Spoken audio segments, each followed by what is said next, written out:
And here they come, the two teams on their way. It's Premier League tonight, Champions League back tomorrow. We've got 3 commentaries in 2 days, starting tomorrow afternoon when Celtic need a win in Rome against Lazio. 5:45 kickoff, and that's followed by PSG against Newcastle. Myself, Alan Pardew and Sam Matterface will be in the Parc des Princes as Newcastle look to get off the bottom of Group F against the team they battered 4-1 at St James Park. Then on Wednesday, 5:45 Talksport 2. If Man United lose away to Galatasaray, they're out. Wednesday night, we're around the grounds with all the goals on Talksport in the Champions League, live from Arsenal. Big night in the Championship as well. Leicester, Ipswich, Leeds and Southampton all playing that night. That's from 7 Wednesday night on Talksport, and live from Paris tomorrow night at 7, PSG against Newcastle. This is Talksport, and we love bringing you the brilliant Premier League live and exclusive. It's game night as Fulham take on Wolves, and here's the question: which Wolves will turn up by the Thames tonight? The one that beat Spurs and City, or the one that achieved the impossible and lost at Sheffield United? Fulham go above them with a win, but they've been struggling to do exactly that just lately. Fulham against Wolves, live on game night with former England midfielder Danny Murphy, alongside Talksport's chief football commentator Sam Matterface. Thanks, Adrian. Well, the whole country has been hit by a bit of a cold spot, but freezing in front of goal has been Fulham's issue since Alexander Mitrovic spirited off to the desert. No team has scored fewer goals than Marco Silva's Cottagers, and it's becoming a bit of a problem. No win in 4, and they know that Wolves come here buoyed by a late goal and a late storm at home to Spurs, and they are looking to make that 5. Wolves know all about failing to score. They were last season's shot-shy masters, but after finishing bottom of the goal-scoring charts in 22-23, they have scored in every single game this season apart from the shower at Old Trafford. Gary O'Neill brought in the winds of change when he was appointed on the eve of the season. Everyone wrote them off. He galvanised them. They have beat City, they have beat Spurs, they've drawn with Newcastle and Villa, and given Liverpool and Manchester United a right good game. Win tonight, and Wolves go into the top half, and the outlook, bleak at the start of the season, looks a lot brighter. Let's run down the two teams, starting with Fulham. Bert Leno is the goalkeeper. Timothy Castagna will play at right back. You've heard from him on this programme. Tim Ream is Fulham's oldest outfield player since Gorgios Karagunis in 2014. Calvin Bassey is alongside him, the left-footed centre-half from Nigeria. Anthony Robinson is going to be suspended if he's booked tonight. He plays at left back. Reid and Kearney will sit in the middle of the park with Andreas Pereira, who's been on the periphery of things this season in the number 10 position. William will play from the left, and Alex Iwobi will cut in from the right-hand side. Raul Jimenez is leading the line. He's facing his former side for the first time. He was absolutely prolific there. 48 goals in his first 110 appearances before that dreaded head injury struck. Wolverhampton Wanderers have Jose Sarr in goal, Semedo, Kilman and Santiago Bueno, and Totti at the back with Aït-Nouri playing as a hybrid left back, left wing back. In the middle of the park, Gomez and Lamina. Bellegarde will play from the right, Hwang and Cunha through the centre. Our referee tonight is Michael Salisbury. And tomorrow we'll be live in Paris for Newcastle's do-or-die trip to the Parc des Princes. Then it's Manchester United under the pump in Istanbul on Talksport 2 on Wednesday. Celtic, Arsenal and City in action as well. It's a week of champion sport live on Talksport. We're under the lights on the banks of the River Thames, and it's Fulham in white shirts with black sleeves and black shorts and socks to attack the goal away to our left that will get us off and underway. And it's all old goal tonight for Wolverhampton Wanderers. And first, Fulham's job has got to be to stop the clouds from gathering. And Danny Murphy, how important is it tonight for Marco Silva and his team to get something on the board? Absolutely. Yeah, you don't want a third game with three defeats on the spin. No good for anybody, for confidence, for rhythm, and for the supporters, of course. Especially at home, you want to get them on side. Big game for Fulham tonight.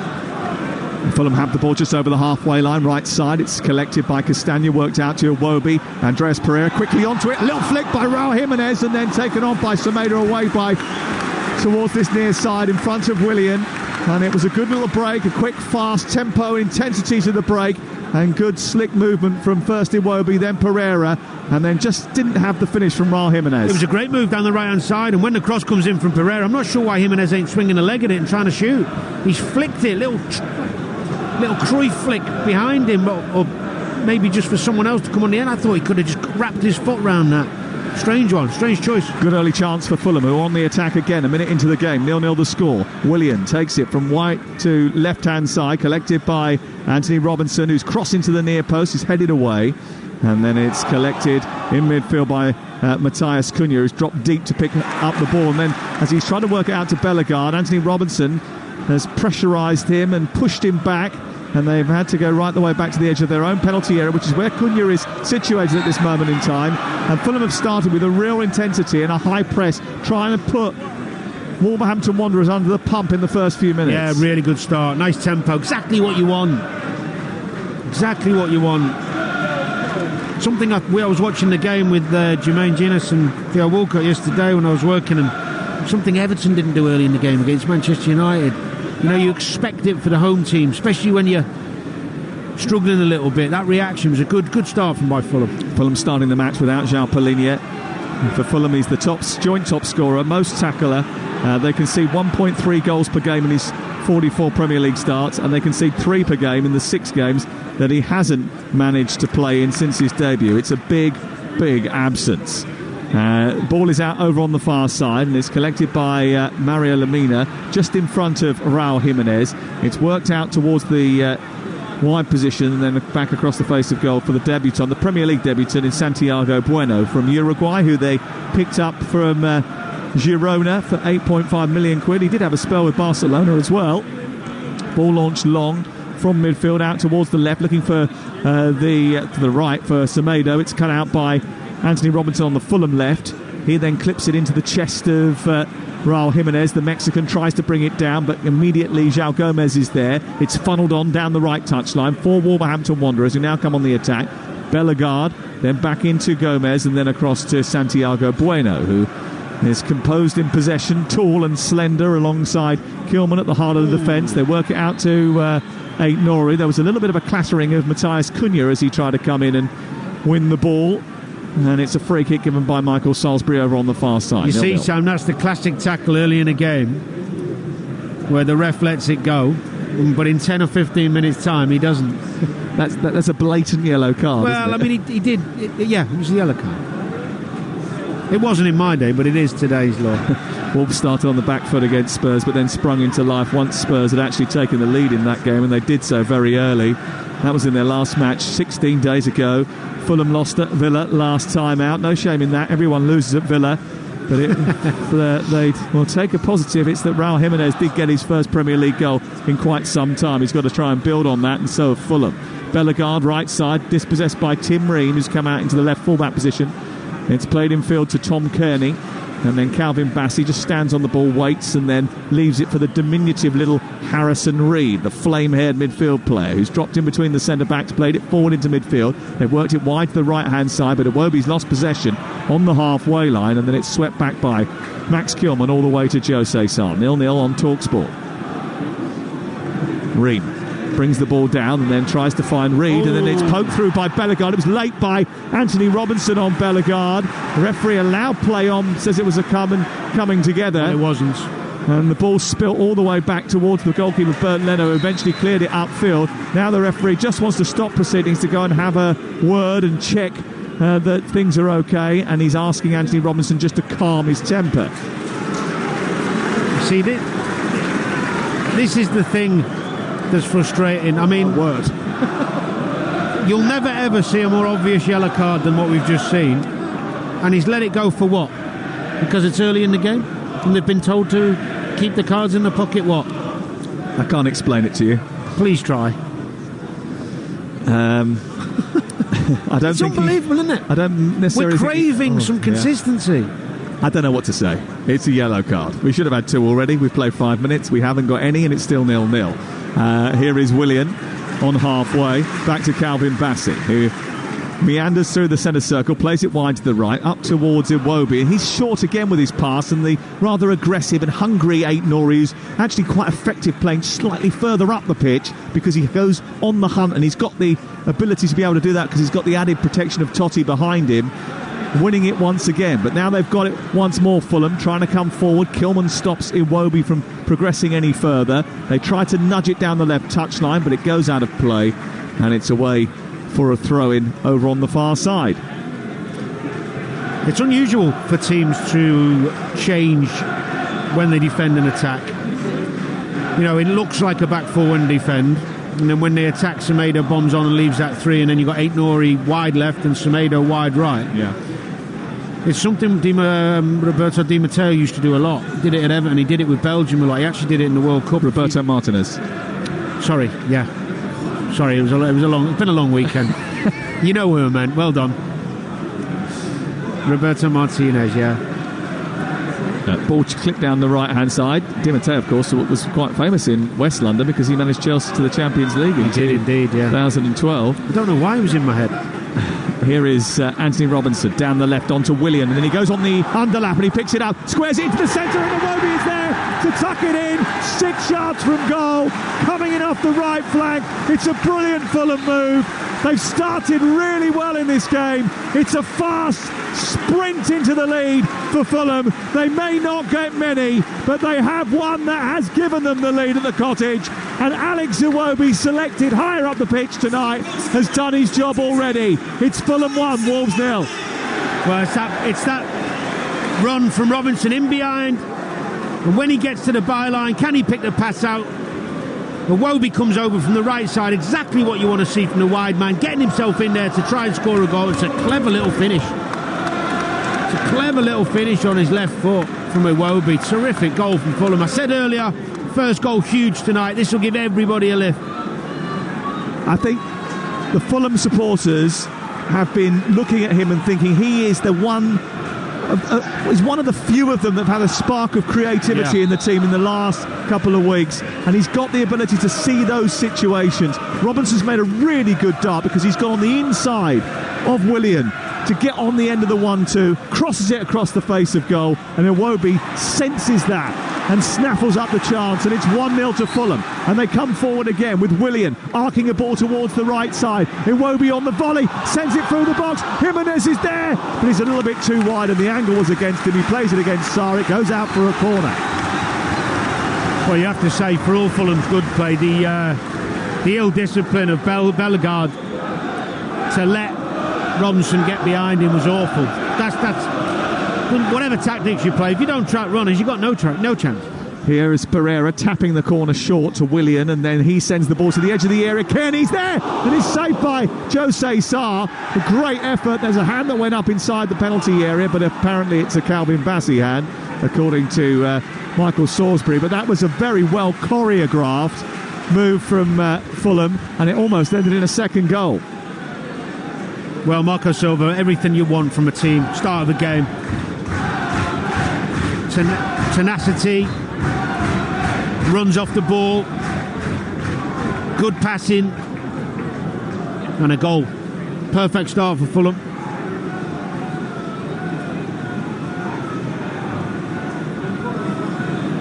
Well, Tom Kearney with a cracking effort from the edge of the area. It was only because Jose Sarr left his legs in the right place that Fulham are only 1-0 up in this game. We played 9 minutes. You're listening to Talksport. And Fulham have taken the lead, and Wolverhampton Wanderers have got to come from behind, as they did against Tottenham in their last game, if they're to get all 3 points here. Fulham 1, Wolverhampton Wanderers 0. The perfect start to the game. And Fulham don't score too many goals. They're actually notoriously slow starters. Marco Silva's side before tonight had scored just 2 first-half goals this season. That's their 3rd. And we are in the depths of November as Pereira tries to get the better of Lemina over on the far side. He's dragged to the floor. He's not giving him a yellow. And he's given a free kick against Lemina. And it's a free kick for Andreas Pereira. And a little warning from Michael Salisbury to Mario Lemina for a tangle of legs after he fell down. Well, at least he's done the same for both teams. Well, that's a free kick now, and this is a dangerous situation because Andreas Pereira created a load of opportunities, 36 of them from set pieces last season, and the only man to create more opportunities from set pieces last campaign was James Ward-Prowse. So he does have it in his locker. They haven't been as good this campaign. Can he make this one count? Wide on the right-hand side, halfway inside Wolves territory, right-footed, in towards the corridor of uncertainty. No one could get across the edge of the 6-yard box to try and attack it. It wasn't a bad ball, and it was caught up by Jose Sarr. It's all you're trying to do when you take set plays is hit areas, and the lads should be timing the runs to get. It was a great pace on the ball as well. Just dropped nicely, didn't it? Right on the edge of the 6-yard box. There was no one attacking it at that near post, and it remains 1-0 to Fulham. Need to get out of bed, Wolves. Bit lethargic, not out the races. Well, they're another one at slow starters. They actually even worse than Fulham, really, in some regards. They haven't scored in the first half of any of their last 9 Premier League away games since Matthias Cunha scored in a 2-1 defeat at Leicester back in April. Here is Kearney trying to get the wrong side of Gomez, who's brought down. Free kick given to Wolves. Bellegarde takes it on halfway line and now tries to go on the attack, and he's a good runner with the ball, and he runs up to Tim Ream and he gets beyond him. He can't find his pass out wide right to Nelson Semedo. Fulham poorly clear that ball and give it straight to Hwang, and Hwang turns and plays it back into the path of João Gomez, who just nudges it out to the right touchline. Bellegarde has moved out there. He's got Semedo with him too, but comes infield. Fulham have dropped back in to a 4-5-1 shape here, making sure that they've plugged as many gaps as they possibly can. Willian and Iwobi have just switched flanks for a moment, and Kilman has it just left of the centre circle, and he takes a couple of steps forward before pushing the ball into the path of Cunha. Haven't seen much of him tonight in the opening 12 minutes of the game, but it's still early doors. 1-0 Fulham. Totti, Aït-Nouri, he can run, tries to skip it out past Reed and then gets bumped off the ball by Castagna, and there's an eagerness about Fulham, even if it might cross the line every now and again, and Aït-Nouri has just been bumped into the first row of the stand and then bounced off the advertising hoarding and gone down clutching his left leg. Yeah, he just gets nudged off by... just gone over on his ankle. Looks a bit naughty, that. Sometimes they come back to you quite quickly, otherwise... So it was as they sort of collided, his left shoulder went into Aït-Nouri's body, Castagna, over on the far side. Well, as you can see on this side of the pitch, we're quite low down. On both sides of the pitch, there's a runaway. Yes. And it's only really small at the cottage. The reason I know that is because I did my ankle in the last minute of the game, exactly like he just did it. Just as you leave the pitch, it just falls away, and if all your weight's on your ankle tends to... Thankfully, he's getting some treatment, so he's hopefully going to be back on, but we'll have to wait and see. Well, at the moment they're playing with 10 men, and the ball is with Kearney, then Reed, and then back to Reed, just right of the centre circle. Kearney takes over. Fulham leading by 1-0 here. They play it out wide to Anthony Robinson. Robinson just nudges it back into midfield with Ream just over halfway line. Reed tries to send it forward. He spotted a run there of Castagna from out to in, but that's mean that they're exposed at the other end, and Hwang is steamed through a gap, and he's hit the bar with a right-footed shot from the edge of the penalty area, and there was a huge gap in the middle of the park there, and he ran between the two centre halves, and he waited and got his shot away at the last moment from the edge of the box, and he slapped the top of the bar. Well, that was a great effort from Hwang. The pace in behind Ream, you see, that's what I was talking about, the inability to match him. Bassi tries to get over and cover him, but it's too late, and he gets his shot off, and he's unlucky. I'd be going lower if I was him there. Expected more from a man in confidence in front of goal recently. Yeah, 7 in 13. Yeah. He had a strong end to last season as well, with 3 goals in his final 10 appearances. He's actually overperformed on his XG by 3.35. So he does score the hard ones usually. Here's Castagna, right side, on the attack for Fulham. It's an end-to-end game so far here. And a really good start to proceedings. That's headed away, and Aït-Nouri comes back on to help defend this corner that Fulham have won over on the far side. But that is a problem. If you want to press like Fulham are, Ream has got to be high up the pitch. And as soon as there's a turnover, if you've got pace in behind, it's a problem. 1-0. And this is Talksport. Aït-Nouri's back on, thankfully for him. Andreas Pereira is about to take the corner kick over on the far side. Williams gone short for it again, but then decided not to do that. It's a near post delivery, which doesn't beat the first man. It's headed away by Semedo, and it goes out of play. It wasn't a great corner. That was one of the criticisms, actually, when they had a load of corners in the game here against Manchester United the other week, which we did live on Talksport. 16 gone. Fulham have the throw. This is about 7 or 8 yards outside the penalty area, down the right touchline. It's flicked on by Castagna, and then Iwobi can't keep it in. It goes out of play. The Wolves fan who sandwiched into the Putney end, away to our left-hand side. One half of it full of old gold support that have made the journey down from the Black Country. And they were full of glee after the miscontrol by Iwobi, who's opened the scoring here. He did so after just 7 minutes of this encounter, nipping in from the right side and getting on the end of Anthony Robinson's low cross to the edge of the 6-yard box.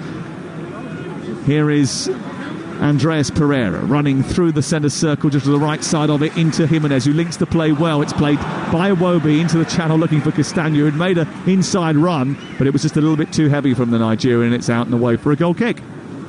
Won the ball back well, again, Fulham, good shape. I think when Wolves are playing around the back, they need an out ball. They're all coming to feet.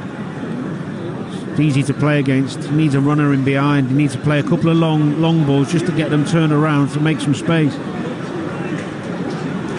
Fulham have been given the throw by the referee and the assistant over on the far side, Richard West, but Wolves were insistent that that was their ball as the ball just trickled down a play opposite us. Cunha was chasing after it, and that is a little bit of a problem when you've got Hwang and Cunha as your two up top, because Hwang does like to drop and get involved, and well, Cunha just goes where he wants, really.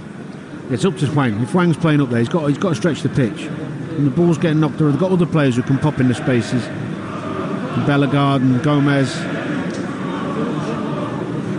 Nancy Robinson having a tussle with Bellegarde, beats him, steers the ball infield, picked up by William. Bellegarde is all arms and legs trying to get hold of it again. William takes his time and just lifts it beautifully out towards the far side. It's Castagna who nudges it on. Iwobi takes it further down the right side of the Wolverhampton Wanderers defence, then decides to come backwards rather than forwards. And Wolverhampton Wanderers, who have taken 15 points from 12 games, know that they are in a game here tonight with Fulham, and they haven't really got going yet. Wolves, it's a good turn by Hwang though, who's got the better of Tim Ream, who's dragged him back, and that's going to be the first yellow card of the game. There you go, 15 minutes after those scything challenges. Well, he could not do that. It's too easy though.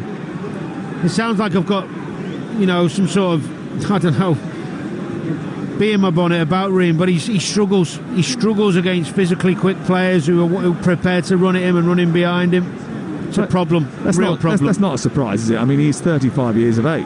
I'm surprised that he's playing. And here is an early change. And is that Totti who's going over to the far side? No, it's Aït-Nouri who's going to have to come off. And Totti's just going over towards the far side just to try and get a little bit of information. And I think it's Matt Doherty who's coming on over on the far side. Well, he can play both sides, can't he? We've seen him do that many times.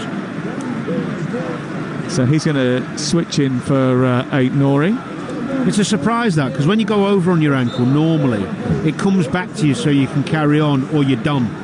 Very rarely you go back on and you can play a bit, and then it's a strange one. It's our first change of the evening. Doherty on after just 19 minutes here on Talksport. And it's 1-0 to Fulham. So a little change already for Gary O'Neill's had a lot to deal with in his early career at Wolverhampton Wanderers. Doherty's first action is to stop Iwobi from getting clear after the free kick was easily defended by Fulham from Wolves, and the ball is out of play for a throw-in in the right full-back position for Fulham Football Club. A sort of faint cry of come on Fulham from some of the supporters away to our right-hand side, but the atmosphere has just sort of flattened a little bit over the last few moments. Castagna tries to play it infield. He claims a handball against Hwang. Hwang's won it, kept hold of it, and then the ball's gone out of play over on the far side. A little bit scrappy. Referee Michael Salisbury, I don't know whether he was atoning for his initial area there by giving the throw-in straight to Fulham, but no one really complained. Thing is, Sam, you talk about atmosphere, and this stadium gets fantastic when the fans are energetic and voicing their pleasure at what they're watching. I mean, but the expectation has risen so much after that amazing first season, hasn't it? Yeah, last season was absolutely terrific. It was always going to be incredibly hard for them to be able to live up to that billing that they gave themselves last year, especially in the absence of Mitrovic. Yeah. It's a major shift in the way they had to play, and they haven't been able to replace him. And you can't, can you? How can you replace a guy who scores that many goals? And it was a force of nature as well, wasn't he? That was the other thing about him. He just lifts everybody around him. 1-0 the score here. They have got a goal. That goal coming from Iwobi. Well, half the time he lifts everybody around him. Sometimes he can go the other way. Yeah. That happened too. Here is Santiago Bueno, just stepped in ahead of Willian and played the ball well along the floor towards Gomez. It's collected by Semedo, goes on the right side. Bellegarde now tries to go in past Anthony Robinson, gets the beating of him, sends across to the far post, header down into the net from Cunha. It's 1-1. Brilliant header from Cunha, lovely feet from Joel Rickner. Bellegarde on the right hand side, twisting and turning past Robinson and delivering a pinpoint cross to the far post. And there waiting was Matthias Cunha, and he prodded home with his head to make it Fulham 1, Wolverhampton Wanderers 1. Well, it's a great move. They played out from the back, high risk, but nice and confident. Gets out to the right-hand side, doubling up down this right-hand side. Semedo loves to get forward, plays it out to Bellegarde. Great little feint, bit of skill to do Robinson. Can he produce the cross? He stands it up to the back post. And if it wasn't Matthias Cunha, Doherty's just come on, would have been heading it in. Men over on the back. Great move, great goal, great response. He's made up for his mistake, Bellegarde, earlier in the game, because he's the one that let Robinson go. It's a good battle between those two. It's a really terrific delivery that arcs away from the two defenders that were going towards the goal. And actually, it's a really intelligent bit of movement from Cunha, just to stop and hold off as that ball arcs out. And he just heads the ball beautifully in the corner, and Bernd Leno can get nowhere near it. And he finished it like a man who scores every week. Which he doesn't do. No. That's only his third so far this season. Saying that, you'd have finished that, Sam. I wouldn't have put much money on it, mate.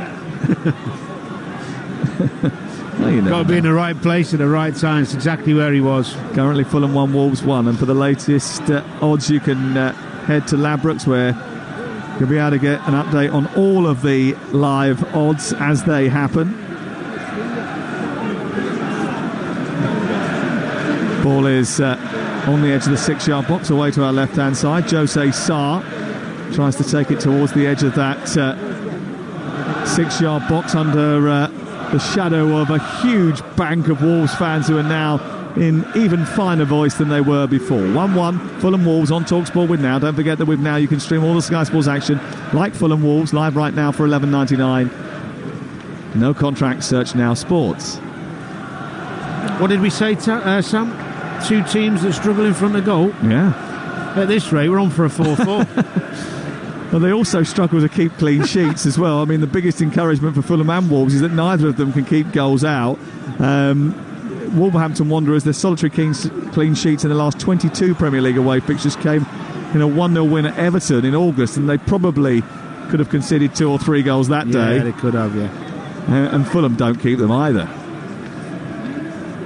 So, So there's more goals in it, is what you're saying? There's likely to be more, I would have thought.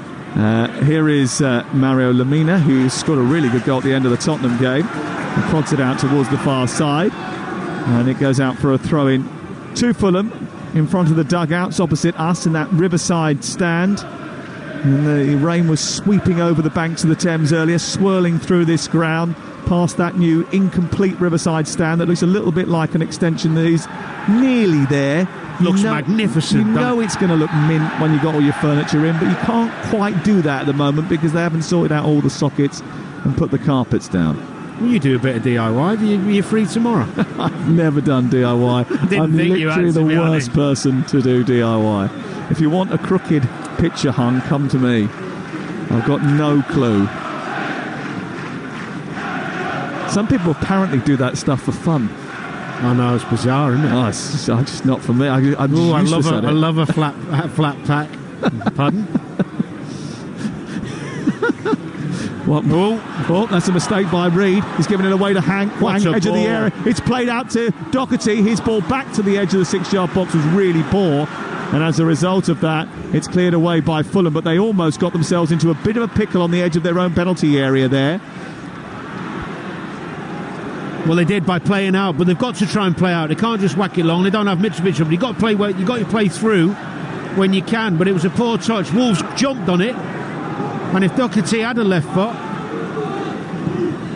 Doherty, either way, he would have gone for goal, wouldn't he? But the angle was against him, and he had to hit it first time, so he decided to put it back. Yeah. It was Harrison Weed who got caught in possession right on the edge of the penalty area. A little flick by Huang. Lovely little ball from Gomez. There it was to be hit. Didn't fancy it on his weak foot. I think just swing it there. Whenever I found myself in that position on a weak foot, I just swing at it. So for those who can't see it, he's down the left side of the 6-yard box, but only just a little bit. There is a chance to try and nudge it towards the far post there on his left foot, isn't there? Yeah, he's come on at left wing back. Obviously, we know he's right-sided, but when you he can use his left. Actually, he's not bad. That's why I'm surprised he didn't have a go at it. Well, maybe 5 minutes more on the pitch, he might have been a little bit more warmed up, ready to do so. Here is Jimenez at the other end, trying to go down the right side. He's blocked off by Lamina, who uses his strength to shepherd the ball towards the byline. The two then tussle. Lamina ends up in a heap in front of the Wolves fans, but they love that as he's marked up with all the grass and dirt on his shoulder. They slap him on the back and reward his endeavours. Good defending that is. Jimenez coming down the right-hand side and trying to go past. Gets his body there. Lamina looks fit.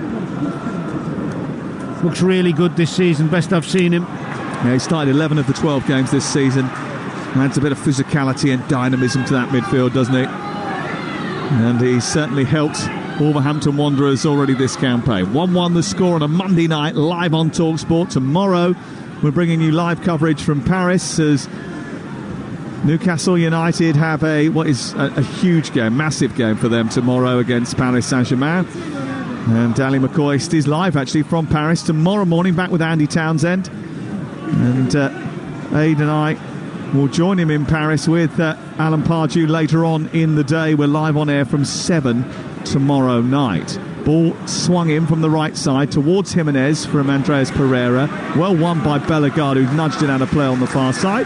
So just for a second, that ball was coming over from the right-hand side to Jimenez, and I think he was thinking of a Garnacho. And he just must have thought, I'm getting on a bit for this now, thanks. Is that when they call it now? I think he contemplated it for a second, watching him.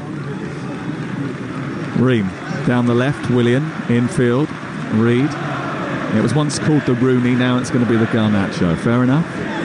You earn the right, don't you? I tell you what, when you score a goal like that, you can do what you like. Yeah. It's a special moment. Iwobi squeezing between two old gold shirts, get to the edge of the area, left-footed drive towards the near post. Did it take a tickle off of the Wolves? No. So I don't think it did, but it squirms narrowly wide of the left-hand upright after a purposeful run from the goal scorer Alexander Iwobi.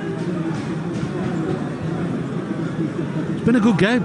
Good tempo, good everything about it, some good quality. Yes, there's been a few mistakes, but that's because of the quality of the press from both teams. Well, Fulham started really aggressively, didn't they, on the press, trying to cause problems. They did that, but Wolves have just eked their way back into the game, and they've levelled it up at 1 apiece. And the goal coming after a really good bit of play by Jean-Rickner Bellegarde down the right-hand side, getting towards the byline, managing to get the cross in deep towards the far post, and there was Cunha to head it home. And actually Matt Doherty's had another chance since then to put Wolves into the lead, but they haven't taken it, and it remains level at 1 apiece. Here is Andreas Pereira to Iwobi for Fulham, about 10 yards short of the penalty area right side. Goes centrally to Kearney, who now finds the centre circle where Tim Ream is there. Hair tied back, blonde hair tied back in a ponytail.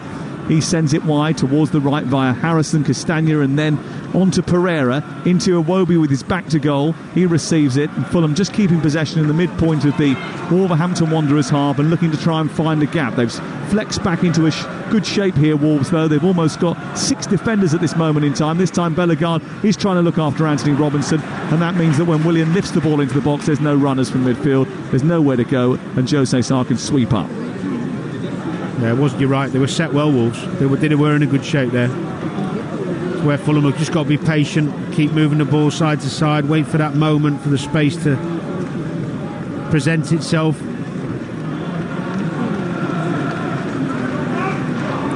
Semi-fascinating watching Wolves because they are a proper hybrid. They're out in possession, so they're in a back three with Totti, Kilman as the middle of those trio of defenders and Santiago Bueno, and Semedo and Doherty initially were the highest members of the team on the flanks. Now they've taken a bit too much time to get it up the pitch, so they've lost the ball. It's gone back out and away for a goal kick away to our left.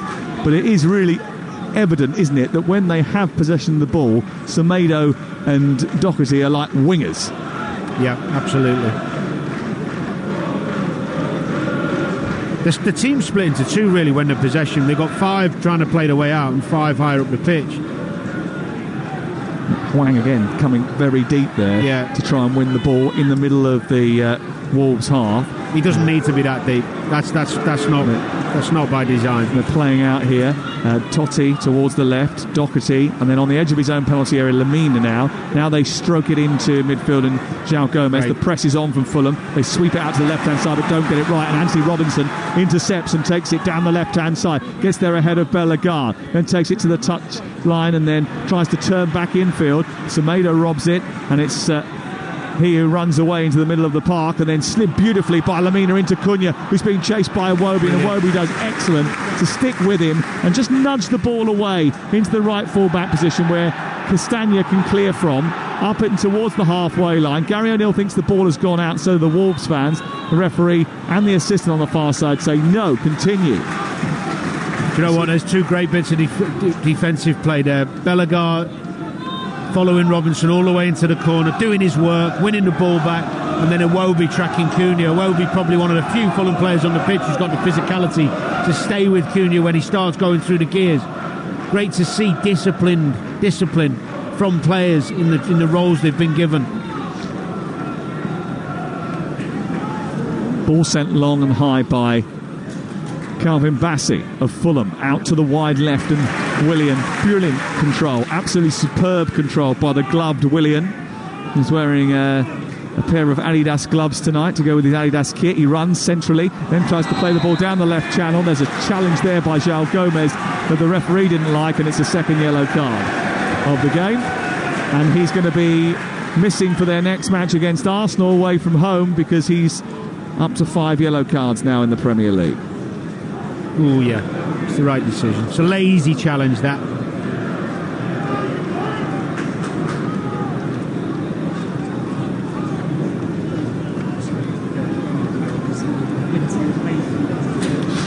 Here is the free kick then. It'll be taken about 15 yards outside the penalty area, just to the left of centre, and they're lining up with Andreas Pereira, Willian and Tom Kenny, all of them very good technicians from this sort of range.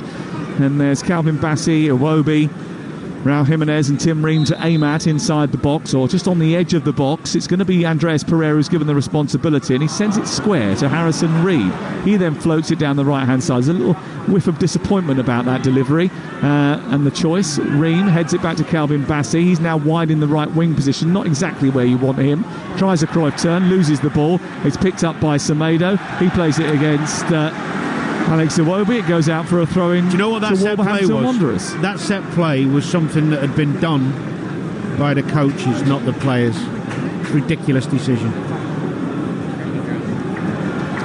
Let me give you the latest odds from Ladbrokes. It's currently Fulham 1, Wolverhampton Wanderers 1, and you can get the latest odds by heading to Ladbrokes right now. So Fulham 6-4 to win the game. The draw 7-4. Wolves 21-20. All thanks to Ladbrokes. 18+. BeGambleAware.org. Are you all right? I thought it was 21-10. But is it 21-10? Did I read it wrong? 21-10. We had a little bit of a technical issue there, and Izzy, the producer, had to pass me via Adrian the iPad. We're used to having sort of like technological synchronicity so that we can sort of see it on each other's screens. Your eyes, there's something wrong with it. Stop moaning. Why did you have to call it out anyway? Didn't need to highlight it. Because some people are going, they're stingy odds. Well, they're a little bit more generous. There you go. There's not much that much different. Well, almost. 1-1. You're listening to Talksport. We're live at Craven Cottage, and it's been a good start to the game here. And we've got 10 minutes before half time, and then Andreas Pereira almost trying to catch out the defender who dawdled. He comes to Kenny, who hits it first time, and Bueno manages to stop it from going towards goal. Robinson encouraged to shoot, does that, it's repelled. Back to Reed, sent wide towards the right. Iwobi takes it on, left-footed delivery deep to the far post. Williams underneath it, takes the touch, brings it down, smuggled away by Wolves just about. Good defending by Nelson Semedo, who reacted. I just wonder whether or not whether William could have hit that first time. He tried to kill it with the first touch, and that just gave a second for Semedo to react. I think he was expecting the header from Semedo, maybe, but he doesn't quite control it as it drops on his thigh. Long loopy ball. Given away and picked up by Hwang on the left-hand side, and he's in here into the penalty area, going wide of the goal. He's helped away by Calvin Bassey, who just pushes him out of play, and it goes out for a corner. It was really good break that from Wolves. Pace of Hwang.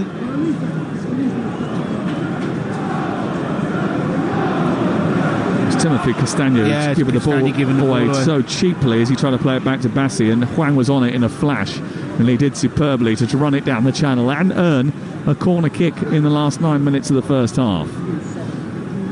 Willian having a chance at the other end, and now Wolves trying to construct one in front of the Hammersmith end. It's in towards the near post, flicked into the air by Iwobi towards the edge of his own goal, actually, and it was almost dropping in the far corner. It was punched away by Leno, back in by Lamina, headed away by Robinson, picked up by João Gomez, who has bundled his way into the box and then given it to Totti, slid for the 6-yard area, and it's steered away brilliantly by Castagna inside the box, who managed to get back and sweep it clear.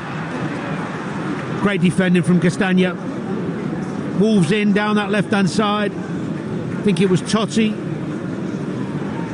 Problems getting the corner away. When the ball comes back in, comes back over to the left-hand side from Lamina's cross.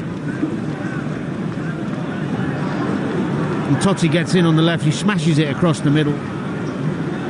Brilliant defending from Castagna. Stops really a certain goal, doesn't it? Really good defending by Castagna. He's got back in there in front of his goalkeeper when there are two old gold shirts lurking with intent, ready to pop that ball. I mean, you don't really expect Totti to pop up in that 18-yard box like that, and he did, and he centred the ball with real venom. And Castagna read the danger and snuffed it out. 1-1 on Talksport. Fulham have been okay, I think, for large parts of many games that I've seen them in. The problem that they've had, I think, has been the issue with converting chances. Wolverhampton Wanderers had a really positive start to the season, and they will feel they should have more points on the board than they've already got.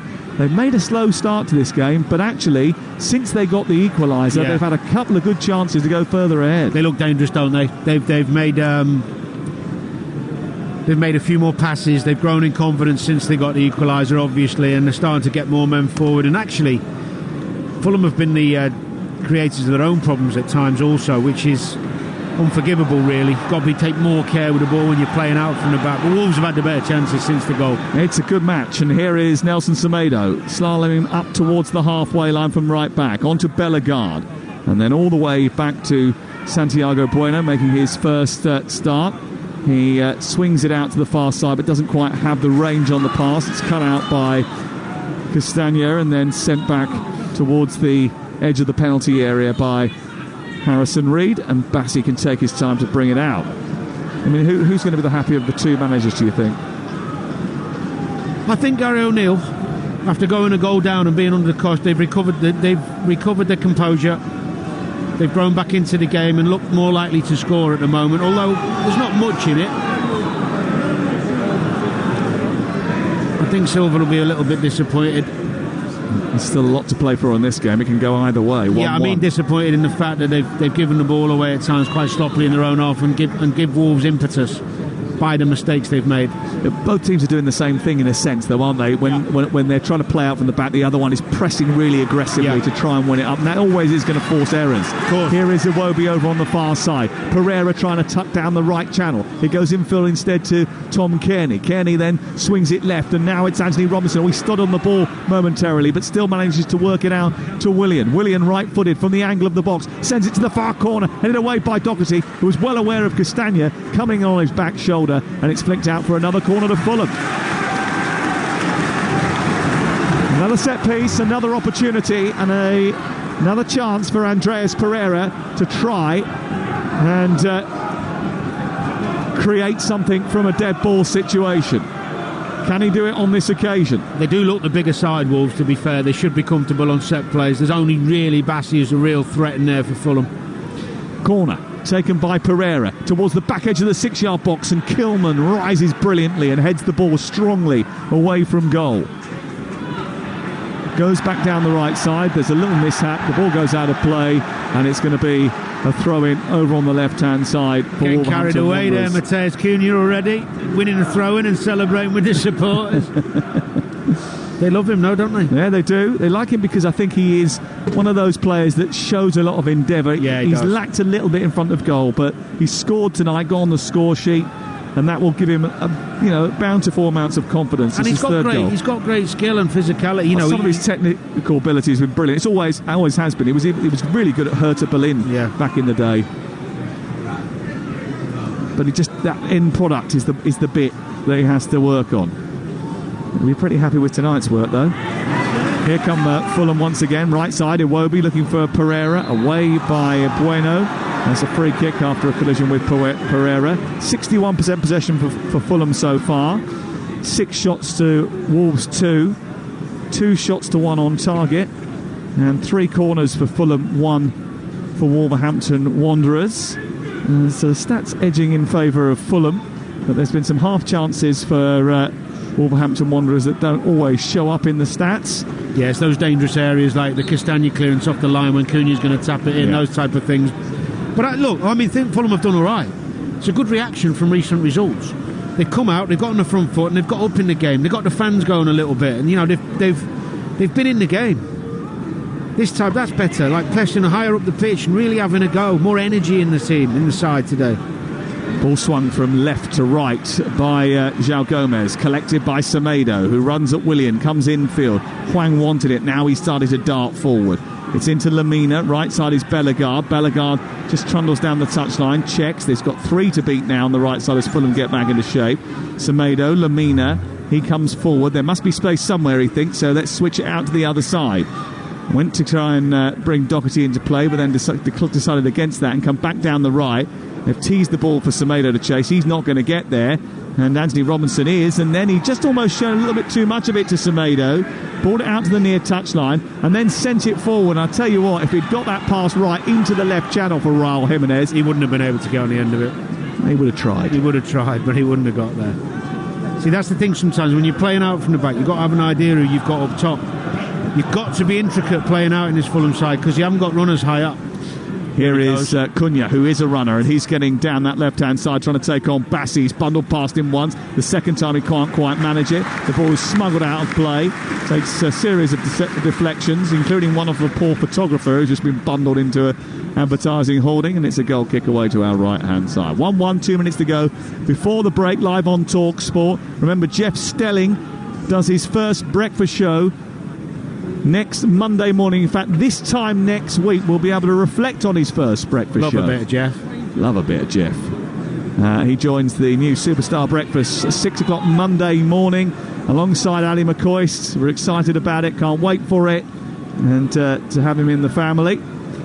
He's going to be on air from 6 till 10 Mondays and Tuesdays. Alan joins Wednesdays, Thursdays and Fridays, and it's entertaining as always. Here is Santiago Bueno, out to the right. Semedo, infield. Hwang tucks it round the corner. Bellegarde wanted to receive it first. Actually, it's gone beyond him. He wanted to chase it then. And Anthony Robinson had just stole a march on him. Leno's being asked to do too much. He's given the ball to Lamina inside his own area. It's poked back towards Doherty and put it away by Calvin Bassey, who comes to his goalkeeper's rescue. And they just about managed to get it clear, Fulham, after causing themselves all sorts of problems. It was the anticipation of Lamina for the back pass. Phenomenal, great spot. And then Leno panicked a little bit. I'm not sure why Lamina didn't try and squeeze it in when he won it back on the left-hand side. He was heading towards the touchline and he could have tried to squeeze it in, instead tried to pull it back. Great anticipation, though, it was. I saw him fly out of that midfield position to go and press Leno. Brilliant pressing from Lamina, and Leno got away with one. Here is Semedo trying to tease the ball in between Robinson and Kearney. Can't quite pull it off. The ball comes out on this near side. It goes away for a throw. And we've got 20 seconds before the conclusion of the first 45 minutes. And Wolverhampton Wanderers might feel as if they're a little bit aggrieved that they're not in front now, because they've had a couple of good half chances since getting level in the game. We think 3 minutes of added time. Yeah, they got themselves in some wonderful positions. Reed in the centre circle for the home team Fulham, who did take the lead after 7 minutes, courtesy of the goal from Alex Iwobi, made by a brilliant run from Anthony Robinson down the left-hand side in a combination with Willian. And they have it in the centre circle with Calvin Bassey. Bassey out wide left. It's collected by Ream and then on to Anthony Robinson. Willian tucks it into the box, looking for Kearney. Well covered by João Gomez. Semedo goes down into the right fullback position. He hits it high into the air. It's headed down by Robinson, away by Bellegarde. And there's a collision between Bassey and Cunha. He did well there, Cunha. He saw him coming and just got himself in front, waiting to be hit. Gomez in the middle of the park, he's another one who's really disciplined when I watch him play in that position. I was surprised he lost his place in the middle of the park recently, because he does the hard, the hard yards. He tracks his runners, he does the press, he drops back in, he fills holes. And he's a nice footballer. He's got to be careful now he's on a booking, but he's nice and reliable in the middle of the park with Lamina. It's a good base for Wolves to play from. Yep. Can occasionally get caught dawdling. Yeah. He signed from Flamengo in January. His only goal for Wolves was a late winner against Southampton last season, but he is a sort of a good complement to Lamina in the middle of the park. Here is Totti over on the far side, chasing towards the touchline. He gives it back to Kilman, who finds Lamina in turn, and then on to Cunha, and Cunha runs into Raul Jimenez. The two collide.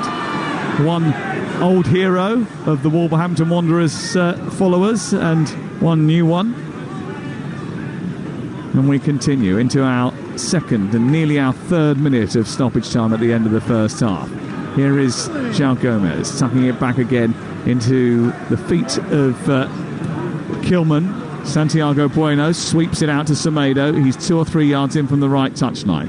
He goes to Gomez, who hands it off midway inside opposition territory. A bit of a slower pace now as both these two teams amble towards the half-time whistle. And then Kilman fizzes the ball into Cunha, who does brilliantly to get it back to Lamina. And then Santiago Bueno slips it out wide right. Semedo tries to tuck it down the touchline for Bellegarde, but he couldn't control it. It was too tight to the touchline. And the quick throw-in has released Willian. And then on to Jimenez, who charges down the left channel. He gets to the edge of the penalty area. Iwobi is arriving, and he couldn't squeeze the ball through to him. Good defending in the end. Kilman coming across. And it goes out on this near side and away for a Fulham throw. That was a half chance. It took too long. Jimenez, it was a good break. William put him in. That's that lack of pace, that lack of decisiveness of a striker who's getting on a little bit and hasn't got the legs. He has to come back. There's the half-time whistle. Well, Wolves haven't won on their last 11 trips to the capital. There's nothing like going here and going behind either to put you in a difficult position, but they've shown character already this campaign, and they certainly did that after Alex Iwobi had given Fulham the lead after just 7 minutes. Matthias Cunha equalised with a brilliant header after a great cross from Bellegarde, and then after that a couple of opportunities which could have led to Fulham being behind at the break. They aren't, they're level, just about 1-1. Well, Bernd Leno trots all the way across the pitch to the tunnel in the corner, and he's a lucky boy because he had a shocker a moment ago.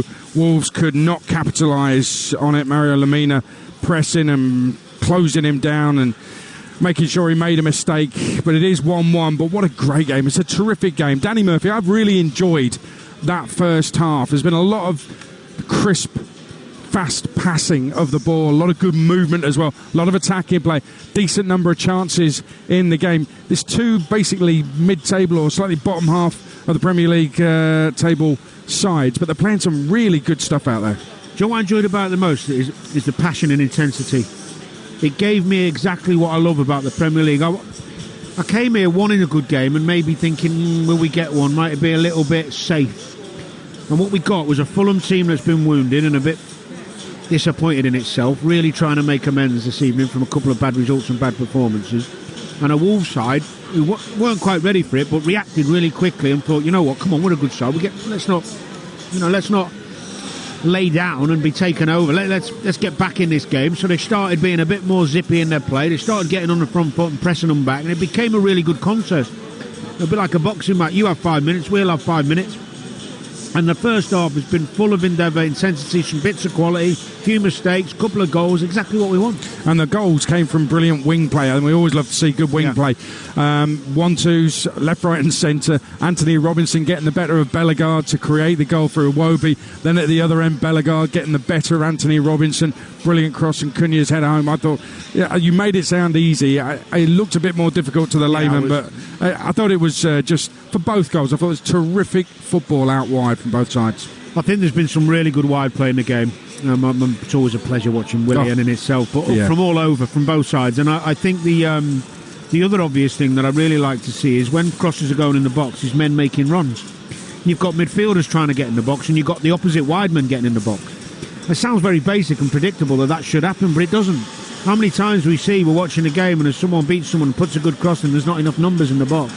Both boxes are being filled tonight. That's why I said to Sam, I think there'll be more goals, because it seems like a real intent for both sides to try and win the game. There's a phrase you mentioned just before the Wolves equaliser, where they played out from the back. You said they played high risk. Yeah. That's really great to see. Great that a team like Wolves, who, if they have a run of bad results, are in relegation danger, and I think they know that. I know Gary O'Neill thinks they're better than the points tally that they've got, and I tend to agree with him. But you never know which way a season's going to go with injuries and whatever. But they're playing high-risk football in their own half, and it paid off for them. It's a joy to watch. Well, if you don't take the risk of playing through, you become very predictable. Now, when you get through by playing good football a couple of times, all of a sudden Fulham won't press every time. They'll drop a little. They'll think we can't go every time because they've got some good players, and they'll play through. You have to prove yourself in that, if that makes sense. You have to prove you have the capability to play through. Then the other team gives you a bit of respect and drops off. Then you can play, and we've seen that as the half's gone on. But Wolves have got gifted technicians. There's no reason for them to whack it long. They've got players who can play. And actually, most players at most clubs enjoy playing that way. Yeah. But you've got to be prepared to lose the ball occasionally. And we've seen Fulham do it. They're missing Paulino. They are. Lamina really is running. He's the main man in the middle of the park. He's a step above everyone else in there.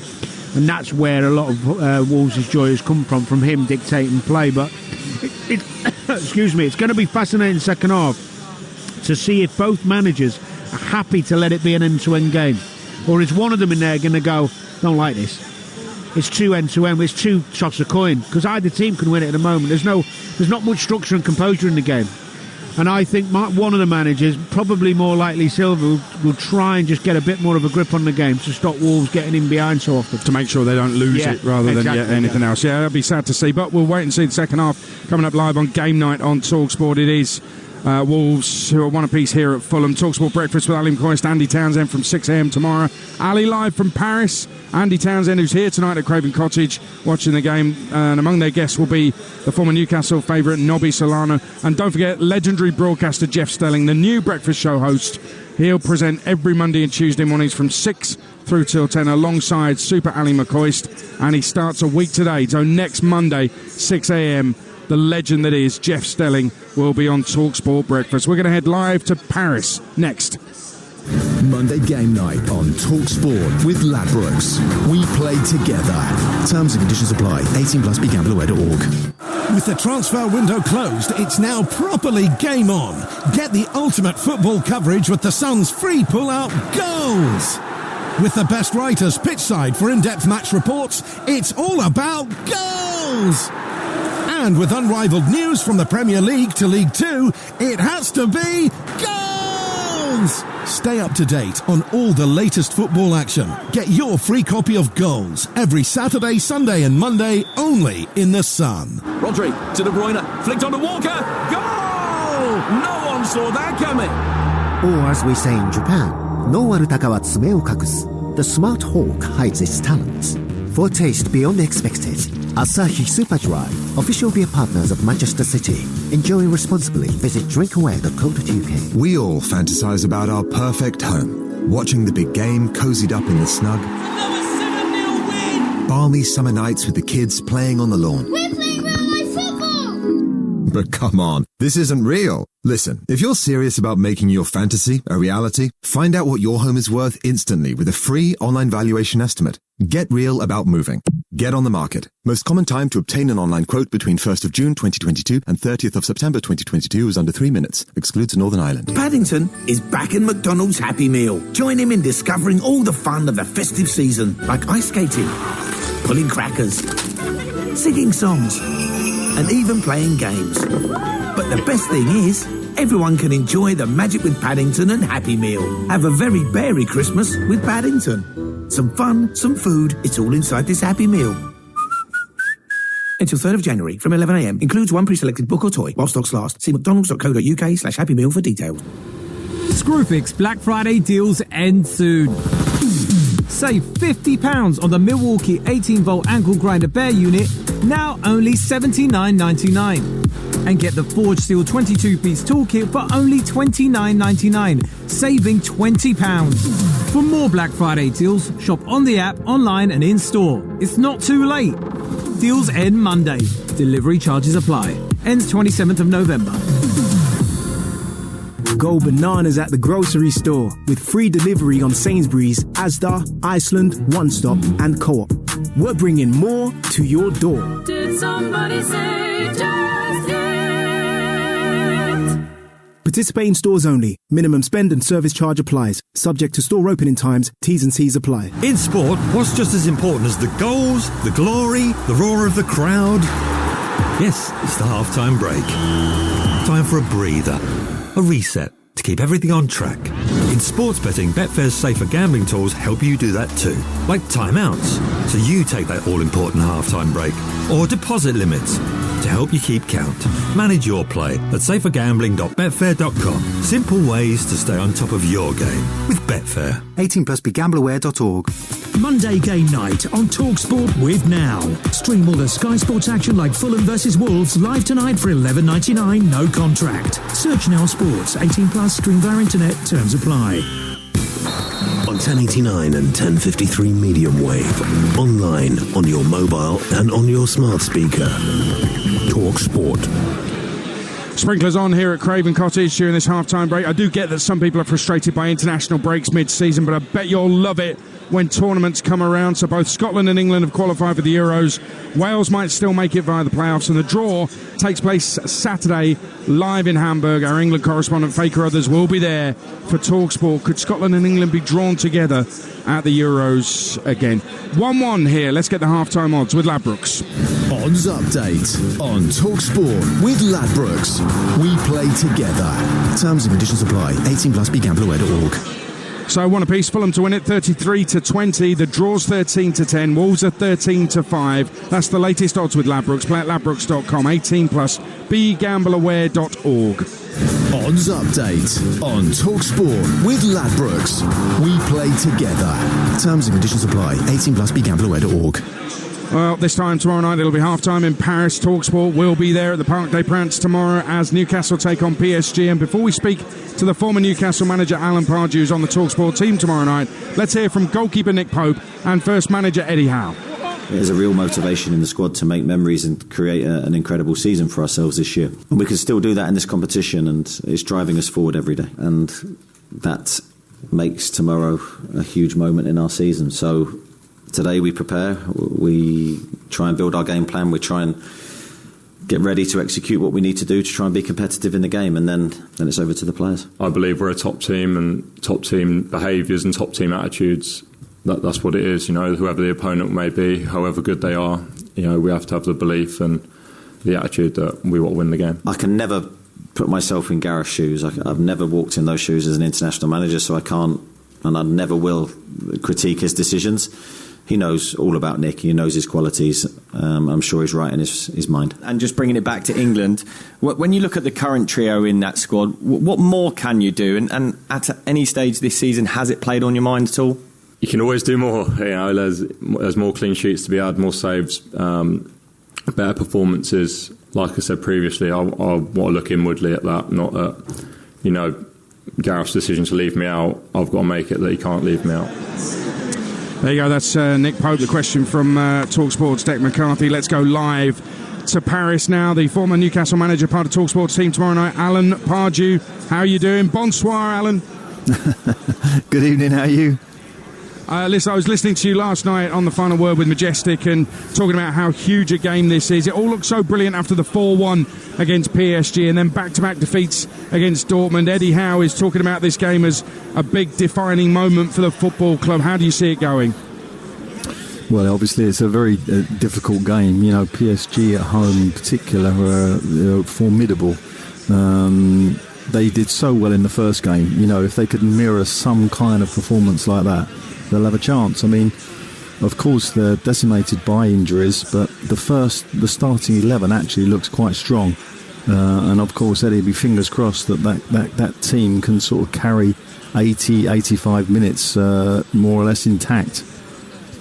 You talk about the first 11 being strong. I was there at the weekend on Saturday when they beat Chelsea 4-1. They played superbly. So impressed with Lewis Miley. On this show, we were talking about his pass for the first goal for Alexander Isak. 17 years old, but he already looks like an established first-teamer. Well, he was just terrific, wasn't he? And all that stuff, you know, the talk coming out of Newcastle and the people I know there all hold this boy in such high regard. So, you know, he's definitely going to be some sort of asset to the club. I mean, to call on him at this stage, you know, and he's 17, and this kind of fixture is asking, you know, a lot. But the kid will obviously have gained tremendous confidence from the weekend. And let's hope he takes that into tomorrow night, because he really needs to rise to this occasion, because these are the sort of games when young players can get overawed a little bit. I've seen it many, many times, and you know, hopefully, even though he's not playing at home, that he can produce the same level of performance here. Kylian Mbappe was kept quiet in the 4-1. He's been on a roll since then, though. Very quickly, Alan, Nick Pope and the defence have got to keep him quiet. Yeah, and Nick Pope, they put him up in the presser because probably he's going to be the busiest man tomorrow. You know, the truth of it is that PSG are a different animal at home. You know, I've seen them away from home many times in the Champions League, and always been slightly disappointed in them. But at home, they are a different force, and I think Newcastle are going to feel that, and so will Eddie. So he needs to be on his guard, and you know, they have to take something from this game, don't they? So you know, the emphasis will be on Newcastle not to sit too deep, to try and go toe to toe at certain stages of the game. And see how they cope. Well, Alan, we're looking forward to seeing you tomorrow. We'll be, Sam Matterface and myself, be coming over tomorrow. By then, I expect Paris to be black and white. Alan, thank you very much. Thank you, Agent. Good luck. There you go, the former Newcastle manager, Alan Pardew, who will be in the Parc des Princes with myself and Sam Matterface this time tomorrow night. Newcastle, after back-to-back defeats, which followed that amazing 4-1 win over PSG, need something in the Champions League. They're bottom of the group, but all is not lost yet. As Eddie Howe has been saying, it is possible for all of them. Still, they've got a chance to qualify. It's an absolutely incredible occasion, and that's why we're there live on Talksport tomorrow. Back here getting ready for the second half at Craven Cottage, where it's been a brilliant first 45. What's the second half got in store for us? It's Fulham 1, Wolverhampton Wanderers 1. It's live on Game Night on Talksport with the former England midfielder Danny Murphy alongside Ace. Well, these two played out a hard-fought draw at Craven Cottage when they last met back in February. Wolves are unbeaten in all 6 league meetings with Fulham since their return to the Premier League in 2018. It's 1-1 here, and there is every chance that it will end up all square by the end of the night. So far this season, the only teams that Fulham have managed to knock over here, Luton and Sheffield United, and they're on the back foot with Doherty into the penalty area, a header by Cunha, who's managed to nod it down into the ground and up into the arms of Bernd Leno, who will clear from away that left-hand side. Good move, Sam. Doherty got on the left-hand side, in swinger with his right foot. Cunha's free on the back post, just misheads it. Two teams like this, with Bernd Leno in goal for Fulham. The back four looks like Castagna, Ream, Bassi and Robinson. Kearney and Reid in midfield, with Pereira in the number 10, Willian and Iwobi flanking Raul Jimenez in attack. They're in white shirts with black sleeves and black socks, now attacking the goal away to our right, the Hammersmith end. It's all old gold tonight for Wolverhampton Wanderers. A changed kit for them, really. They usually wear their black shorts. They've got Jose Sarr in goal. Semedo, Kilman, Santiago Bueno and Totti as the back four, sort of. Doherty playing as a left wing-back hybrid. And then it's Bellegarde on the right, Gomez and Lemina in the centre, Hwang and Cunha up top. It's Robinson chasing down the left-hand side, looping across into the box for Fulham. It's a bit high. He was offside anyway, and the free kick is given in Fulham's favour away to our right-hand side. What do you want to see differently from Fulham in the second half? Just a bit tidier on the build-up, not creating their own problems. Same tenacity without the ball, but just a bit tidier and a bit more composed when they're playing out, because they did create a lot of problems with some loose balls. That's one part of the game that you don't want to do. You don't want to give teams an easy chance. Make them earn it. You've got to be really, really concentrated when you're receiving it off the back play. Don't think they've done that very well. Rain's tumbling down in West London. Is that going to affect yours and Aid's private jet? Getting to Paris later? Yes. If they spelt private E-A-S-Y, that might be the case.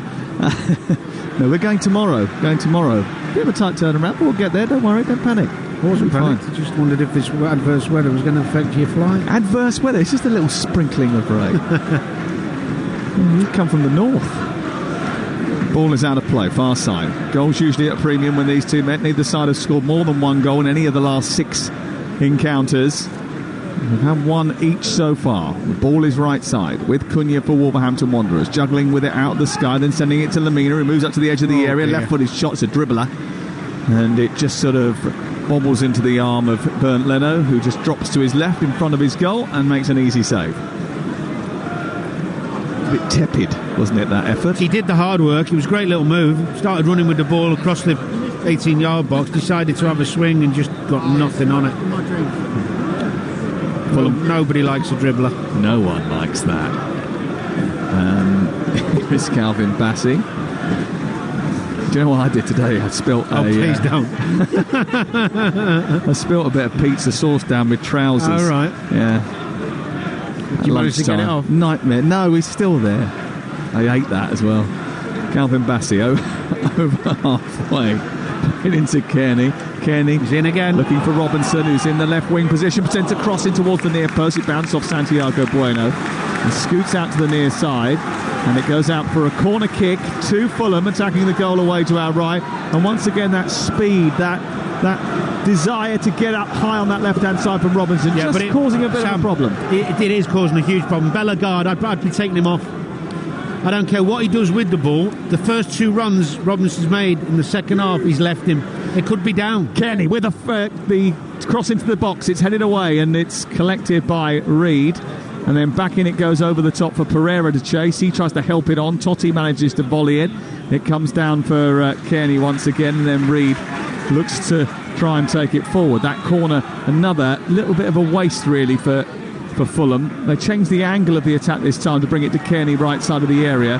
His delivery wasn't perfect. A bit of an argument going on between Reed and Ream as to who should do what. Cunha slips over as he attempts to press Bassey, and the ball runs to the left hand side, and Robinson, he can't squeeze it through to a teammate because he's being wrestled to the floor by Doherty, and it's a free kick just in from the touchline left hand side, 10 yards inside Wolverhampton Wanderers territory. Gary O'Neill's fuming with Bellegarde.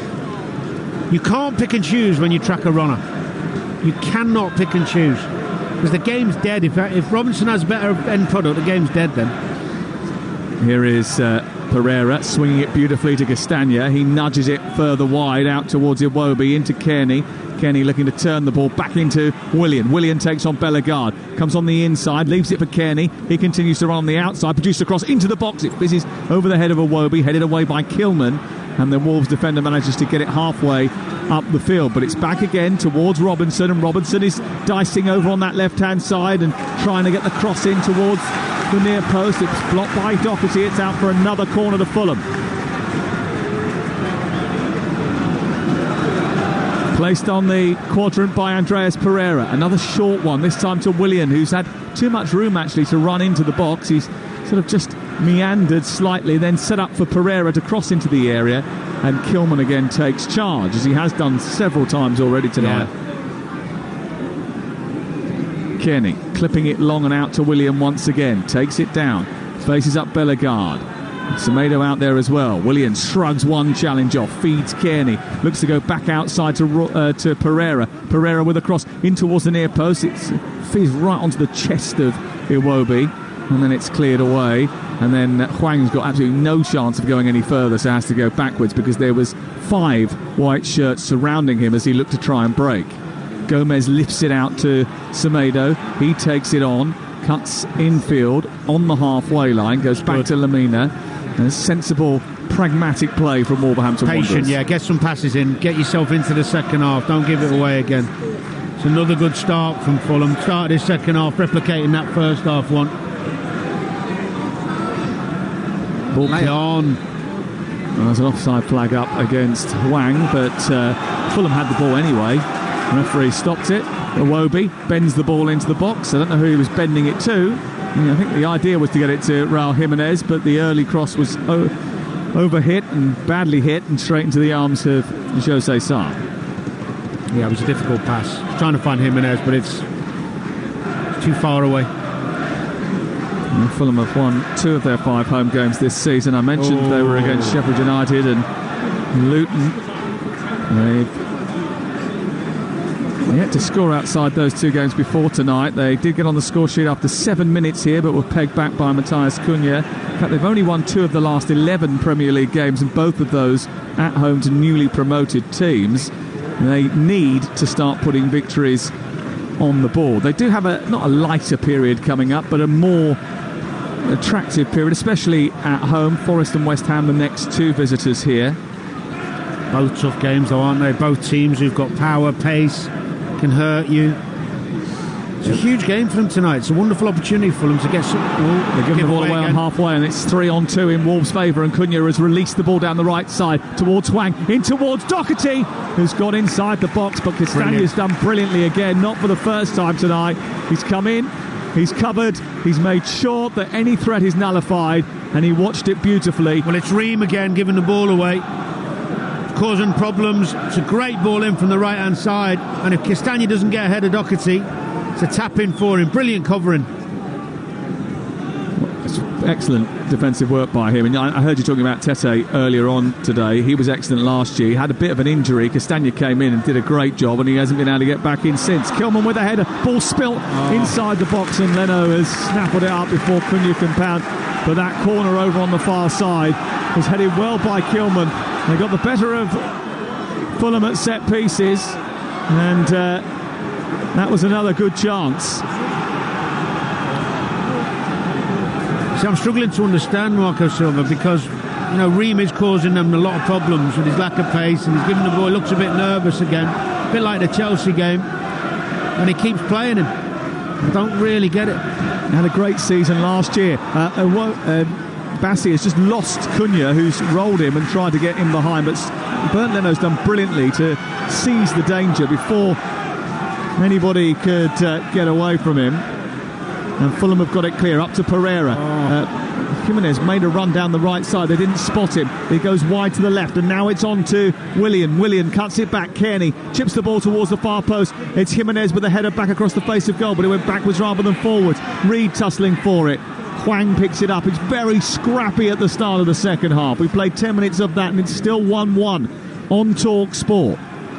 With Now, and don't forget, with Now you can watch Fulham against Wolves live right now for $11.99, no contract. Search Now Sports. Here is Pereira down the right side into the box, goes down under pressure, wants a penalty, gets the penalty. It's Tom Kearney who was fouled inside the box. Santiago Bueno is waving away the protest, but Michael Salisbury gave himself some time, turned and pointed to the spot. Because he didn't know what to do. And Tom Kearney, who felt he'd been nudged off the ball, Lamina was robbed of it by Kearney, turned it back into Andreas Pereira. Pereira helped it on. There was a collision between Semedo and Kearney. No, it's not a pen. He got his foot on the ball. He's dived, I'm afraid to say. Well, yesterday we had an incident where a referee gave a yellow card for a dive. Oh, I just saw a great replay. Semedo actually gets his foot on the ball. They are checking VAR for this, whether or not they believe it's a foul. There, got the ball. And it does look on the replays that we've seen as if he touches the ball and then Kearney goes down after stumbling afterwards. That's not a penalty. There needs to be an angle from the other side, though, to see if there's any contact between the two. There would have to be a clear and obvious error in order for the referee to go and check it at the monitor. And we are waiting for the VAR, who is Stuart Atwell, to recommend his decision. Jose Sarr, Santiago Bueno, Max Kilman all over there pleading innocence straight away. Nobody in the Wolves ranks felt that was a penalty. They immediately wanted to say something about it. Now, bearing in mind the problems that Gary O'Neill's had with VAR so far this season and penalties that have been given against them. He's got the ball, and then what happened is Kearney's left foot's kind of tiny bit of contact on the right foot after he's won the ball. They'll give this as a pen, but it's not a pen. Because they haven't got the... Well, they're taking a hell of a lot of time over it. It's not a penalty. Well, the referee, Michael Salisbury, is waiting for the instruction. He hasn't been told yet. Gary O'Neill is waiting too over on the far side. They're looking at it over and over again. It's not clear and obvious if you have to look at it this many times, is it? The ref didn't know whether to give it or not give it. He was guessing, but the fact is, he got touch on the ball. Penalty. Of course it is, yeah. Because they don't know what they're doing. Well, they haven't had a penalty in the Premier League this season, Fulham. And once again, I think Gary O'Neill will be a little bit aggrieved about the decision that has gone against him here, like he was in the games against Luton and Sheffield United and Newcastle, and up at Old Trafford on the opening day of the season.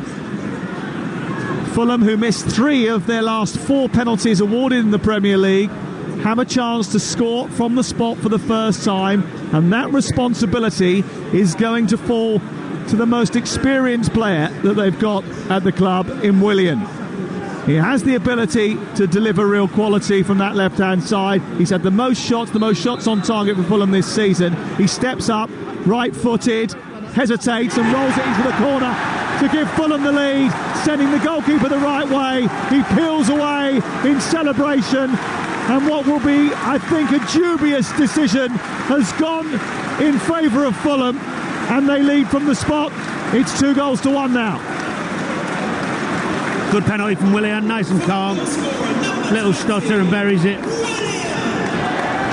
the bottom right as he looks, along the floor. Started the second half well, Fulham. Nicely on the front foot again. He's pleased.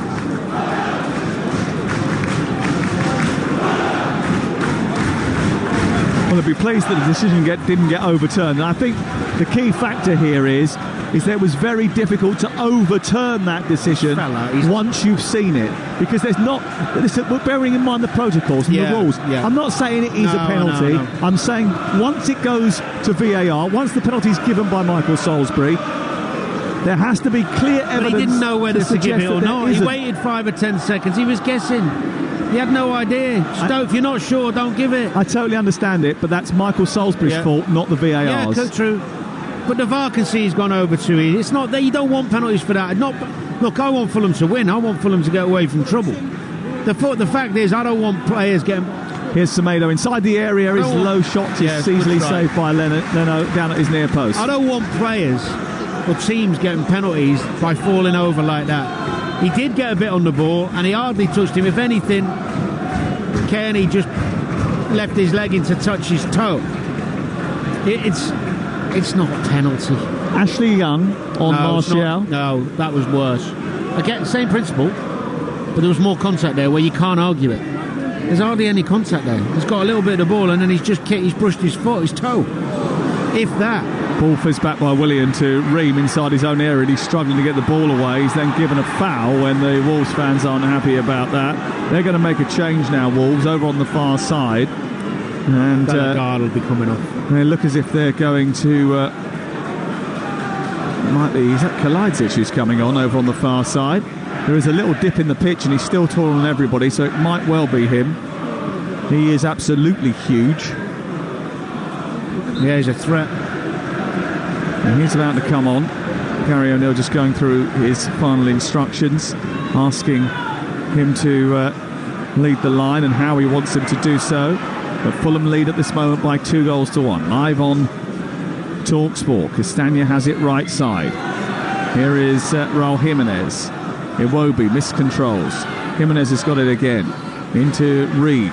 Can they grow into the game now, Fulham, with the confidence earned by that second goal? Given to them in fortunate circumstances.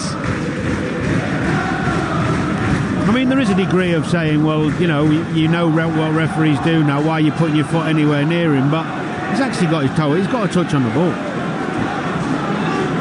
And that touch comes before he then contacts Kearney. Exactly, yeah. It's a slight touch, you can see it only on one or two angles, but it's there. And I don't understand how you can see that back and not say, look, it's not a pen, you've got to change it. Well, let's give you the details of the substitution. Kalajdzic coming on, and off comes Bellegarde, as you suggested would be the case. Jean-Rickner Bellegarde.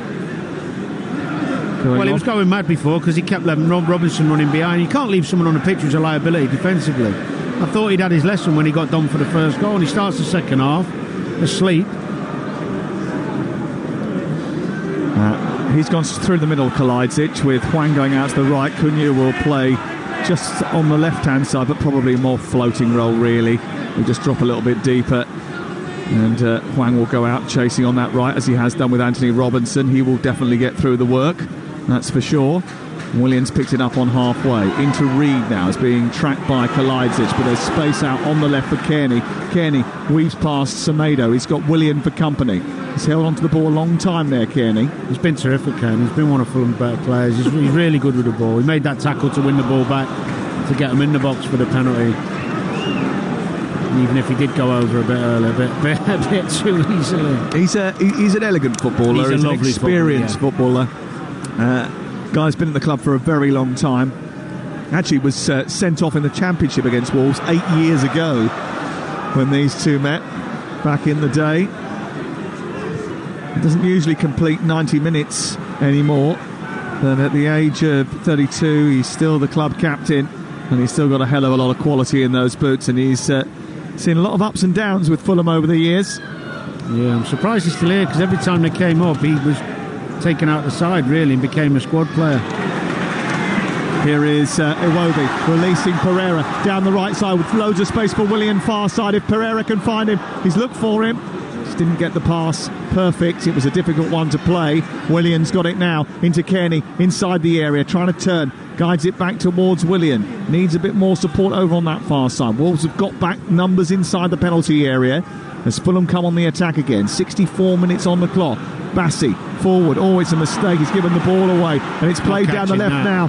And Cunha goes darting down the left channel, but it was always difficult for him to get there. And then Bassi edges it back to Leno, and Fulham just about survive. They've gifted opportunities to Wolves, and Wolves just haven't walked through the door. It was a great example of when you have an overload and what the top players do better than the middle Prem players, if you like. The top teams with the top players, on an overload turnover, they always make the right choice. They always make that right pass at the right time. It's just a little bit too much on that ball for Cunha to chase after. Yeah, but you've got to know your players. Why would you give? You can't give someone 10 yards on Bassi and then expect them to make it up. Ball diverted into midfield, and Reed felt he was being pushed from behind by Cunha. Comes back out to this near side, and then is collected by Iwobi. It remains 2-1 to Fulham. And what they've got to do well now is try and defend, wait and look for those little openings to try and further their lead for them, and take any chance that comes their way. Whilst it's still 2-1, Wolverhampton Wanderers, who have a habit of scoring late goals in games, there seems to always be late drama with them. It will always feel as if that there is something in it for them. Ball sent down the right by Iwobi. Across comes Kilman, controls, slips, takes it towards the touchline. Castagna is pressing up high on that right-hand side. They've given the ball away. Reed has taken it on. Robinson's miscontrolled it. Again, it's gone a little bit scrappy, a bit hectic, and eventually it breaks into the path of João Gomez. Gomez into Hwang. Hwang forward, running at the Fulham defence. It's behind Cunha. away by Castagna and up towards the midpoint of the halfway line. Then Kearney, who knew he didn't have the pace to get away from Semedo, so instead of trying to do that, slowed up, waited for a challenge and went down. Won a free kick. Yeah, before that, Wolves had a wonderful opportunity again with an overload. It was Hwang this time. So many options, and just ends up playing a pass right to a Fulham player. Really poor play from a player who's got better talent than that, better ability. Well, it was always going to be tricky for Marco Silva to live up to last season. They came into this game underperforming, 6 points behind where they were after 12 games last season. They scored 12 fewer goals this season in their first dozen games, but they've been on the score sheet twice tonight. Header away from the right full-back position by Lamina. Up the field by Semedo, looking for Kalajdzic, who apologises, the Austrian international, for his misread. It drops on halfway. Kearney goes backwards. The Fulham fans want them to steam forwards, but they are in control of this match at 2-1. Absolutely, they don't need to. Iwobi reversing the ball into Pereira. He's not going to reach that. João Gomez is. And it will be cleared away by Wolverhampton Wanderers. Infield it goes to Cunha, who's dropped deep to pick it up. Midway inside Fulham Wolves territory. It's sent forward by Lamina, watched by Ream, who intercepts. And Willian takes control. Wolves have got to get up the pitch. They're 2-1 down. They've got to get up the pitch, take some risk with the press again. Fulham have had the better intensity in the second half. More intent to go and win the game.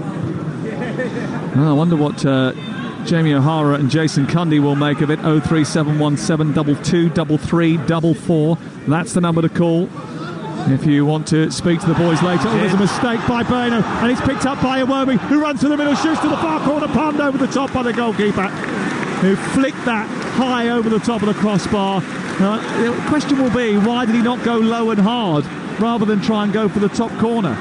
Well, it's a mistake, and once he gets in, I think he has too much time to think about it. But it's composure. You need composure. I think he tries to go high, maybe because he thinks the keeper's going to try and guess him low. I'd be drilling it low on the wet surface. Either way, make a decision, near or far, and go low. Well, he should have had a second goal there, Iwobi. Disappointed with that. Yeah, he missed a good chance in the game against Manchester United from a similar sort of range. And he's missed one here. 2-1 the score. Could have been 3-1 to Fulham if they'd taken that chance. Another short corner. Pereira, then Kearney, then back out to Willian. Willian to Pereira, who's got a chance to cross it low in towards the near post, but again it's too close to the goalkeeper, who just kicks it away. And then it's picked up on halfway, and now Hwang's looking to escape. Plays it against Robinson and clears it out on this near side. Are they playing it short because they believe that Wolves are too big in there? And it nearly worked. I don't mind a short corner when they've got a big team. Just keep making them work. Keep making them think different things. Play your little patterns and triangles. Bring them out of place. Bring them out of the 18-yard box to try and get some numbers out to create some space. It's clever. Ball down the left, collected by Kalajdzic. Kalajdzic trying to get beyond Bassi. It goes out towards the goalkeeper Leno, and then Leno will clear it upfield. He sends it towards Jimenez, who's beaten in the air by Kilman. It bounces down and Doherty keeps it alive. Totti, and then back to João Gomez, and then it's all the way back to Kilman once again. He floats it forward beautifully into Hwang. Hwang takes it. He's got space on the right-hand side for Semedo. He couldn't find the pass to him again. And it's cut out by Robinson. And now a chance for Fulham to counter-attack. Kearney lifting it on the halfway line out towards William, but Hwang is there, shutting out any thought of a counter-attack. And it's going to be a free kick in the right full-back position. Hwang guilty again, in a great position of an overload. Poor pass. Currently Fulham 2, Wolves 1, and for the latest odds you can head to Ladbrokes, where right now you can get 10-3 on for Fulham to win the game, 10-3 the draw, Wolves 16-1 to come back and win the match. It's all thanks to Ladbrokes 18+, begambleaware.org. 20 minutes to go. You're listening to Fulham against Wolves on Talksport with Now, and don't forget with Now you can stream all the Sky Sports action like Fulham versus Wolves live right now for $11.99. No contract search. Now Sports. Ball chipped forward by goalkeeper Bernd Leno, out to the wide left. Good header by Willian, good combination with Jimenez, and then he runs laterally across the halfway line, and then his ball out towards the right. Again, just duffed it a little bit, went into the air.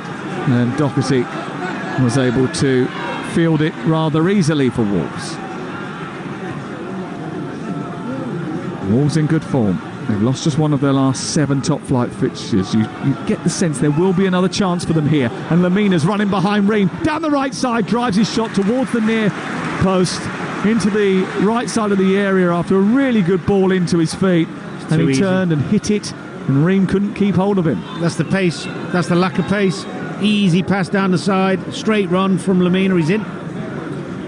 Just doesn't have the composure to wait for his support. He tries to shoot from a wide angle.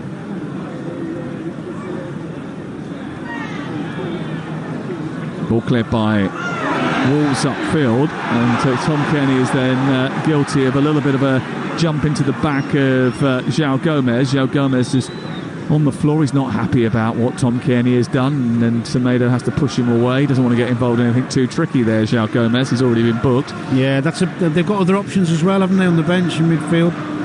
Yep, they've got the opportunity to bring on Tommy Doyle, who Boubacar Traoré He's a talent, Tommy Doyle. He's Tommy Doyle, and he can get you a goal. He's great on set plays. Tommy Doyle was brilliant in that game against Tottenham. He was the one who created the winner because he took a quick thinking free kick. Ball delivered towards the edge of the penalty area by João Gomez from a free kick. It's going to go out of play on this near side unless Doherty can keep it in. He does. And it goes all the way back to Jose Sarr. Fulham push up to the halfway line. The ball is sent over the top, looking for Kalajdzic to get a flick on. It was Bassi who helped it on towards Hwang, who's pushed down. It's a penalty kick.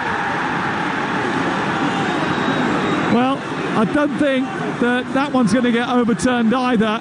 Hwang was going down the right-hand side. Calvin Bassi with the knock-on. Tim Ream just went a little bit too hefty with his physicality into the side of Hwang, who went straight to the ground. And the referee pointed to the spot. Ream coming across. The only question is, was it outside the box or in? I think the line belongs to the box and it could well be on it. Well, also, he's pushing him as there. Yeah, inside. Well, it's going to be a penalty, I think. I think he's going to bring Ream off. It's been coming, though. I mean, it sounds like I've got a one-man tirade against him, but it's not. It's just somebody who's physically struggling at this level. You know, he did have a great season last year, but it's too easy to play through. He's not quick enough, not strong enough. He's struggling, and if the manager can't see, I don't understand. Well, it hasn't even gone to VAR, this penalty. They're just getting the people out of the penalty area. Michael Salisbury. Well, now it's gone to VAR. They're checking the penalty foul. It's played in by Jose Sarr over the top of the defence. There's offside. Now, was there an offside? Can't be offside on a goal kick. Was it a goal kick? Oh, no, it wasn't a goal kick. It was flicked on by Bassi and then helped on by Hwang, and then it was pushed on the side by Ream. I don't think there's any chance of overturning that. Penalty's been given. And interestingly, neither of these two teams had had a Premier League penalty before tonight. And now they've both had one. They haven't missed the Premier League penalty, Wolverhampton Wanderers, since Kevin Doyle missed against Blackburn in August 2011. It's been 12 years since they missed the Premier League penalty. Hwang, their top scorer, to level things again in front of the mixed end away to our left, the Putney end. He steps up, eyeballs Bernd Leno, hands by his side, takes 3 paces towards the ball, right-footed, slams it down the middle, and it's 2-2 at Craven Cottage, and Wolves are square again. Good pen, sides go down the middle. Not a big fan of that, but it's becoming more common and it works.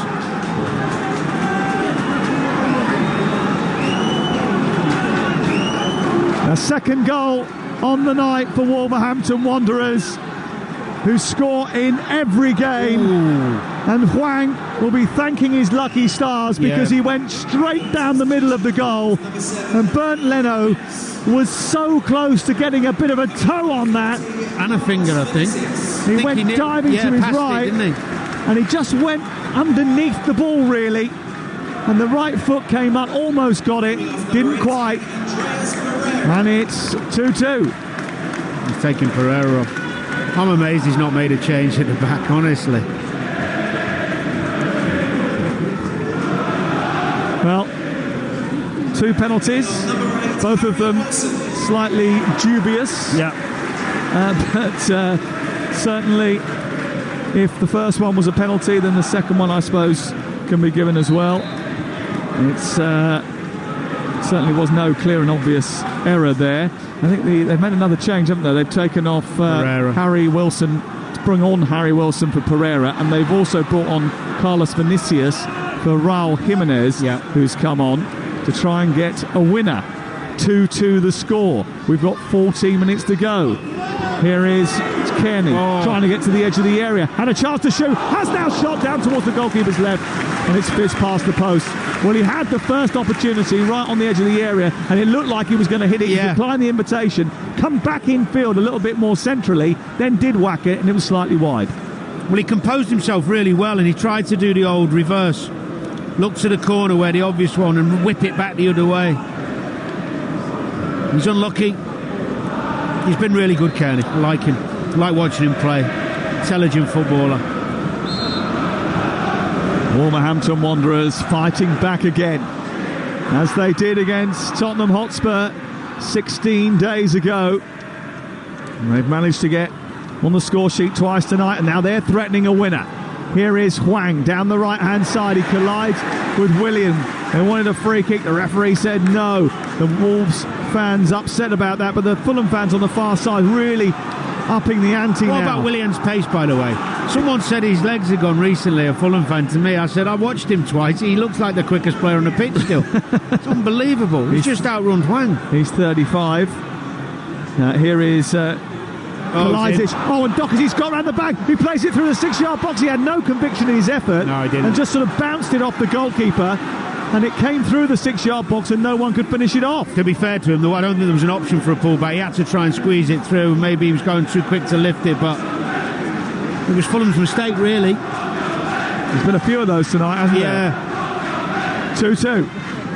It's been a really excellent spectacle for those of us in the stands that are neutral. I think if you're a Wolves fan or a Fulham fan, there'll be moments of it that make you feel aggrieved, and that's why I think the atmosphere has just hotted up in the last 10 or 12 minutes. It is well worth pointing out that so far this season there are not many other teams that score as many goals late on as Gary O'Neill and his team. His side have scored 6 goals in the final 10 minutes of Premier League matches, 3 of which have been winners. He did have chance, Doherty. William onto Iwobi. He's trying to get one, shooting from the edge of the D. It's easily saved down to his left by Jose Sarr. We've got 11 minutes to go. Credit to both sets of players, you know. They've had a real go. There's been some really good performances from both teams. The application, desire's been there. Some bits of quality, there's been some mistakes, but both teams have had a real go. Wolverhampton Wanderers have fought back from 1-0 down and 2-1 down. Can they go on to win it? Fulham will be hoping that they don't suffer yet another late home defeat. Cunha trying to go through in the middle. It's Bernd Leno comes out off his line so quickly to sweep up in front of his 18-yard box just before his defence are required. The ball loose in midfield. Gomez thought he'd won it. He hadn't. And Iwobi's got it out to the wide right position. And Harry Wilson. Wilson now trying to get into the box. He's blocked by Totti. There's a foul. And a free kick given to Wolves inside the penalty area. It's unlucky from Wilson. He's trying to commit him. He's trying to go at him and make something happen. That's what you want to see. You don't want to see players coming back and playing safe. The fact he got it out of his feet and went at him, tried to make something happen. 10 minutes to go. I'm excited again now. Doesn't take much.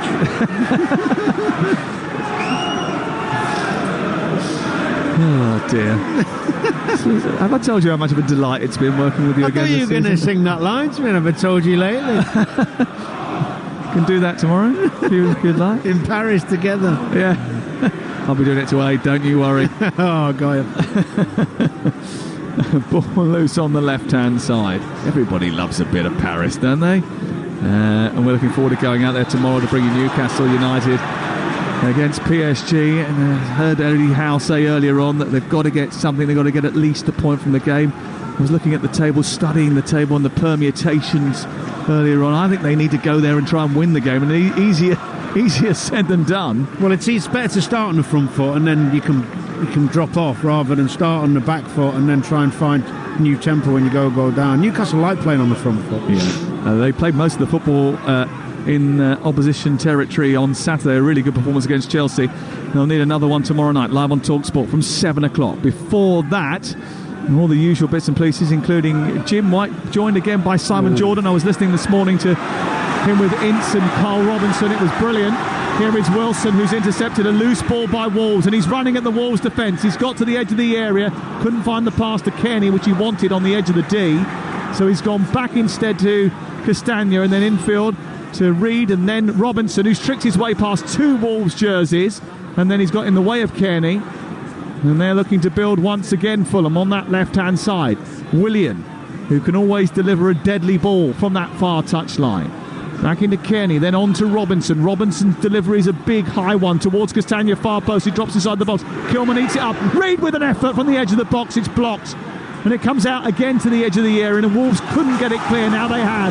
And they scrambled it over the halfway line. All that pressure came from Hwang giving the ball away. When they were in a good position, it was a tired, lazy crossfield pass to nobody. Here on the near side, the ball is with Fulham, and Wilson has it. He's played it square into Iwobi. Iwobi's chipped it out to Robinson. Space for Willian, who's taken it on now, midway inside opposition territory. He runs up towards the angle of the penalty area. He's spaced up by Semedo. He plays it square into Iwobi. Gets the return. Low ball into the near post, swept up by Kilman. And there was no one there to gobble the chance, but Vinicius might feel he should have been. Brilliant play from Fulham down the left-hand side. Willian's been outstanding. Little moments of class and brilliance. So hard to play against.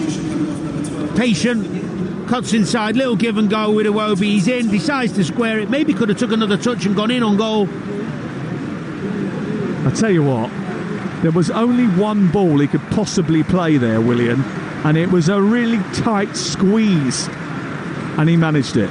That is the level of his ability. Off comes Cunha, on comes Tommy Doyle. Yeah, I think that's sensible. Let's get an extra man in midfield. Get Hwang back up front. And Kilman's got a little note off Tommy Doyle, and he's then tucked down his socks. As you do. What would that note say, you think? Go and get the win and you can have tomorrow off.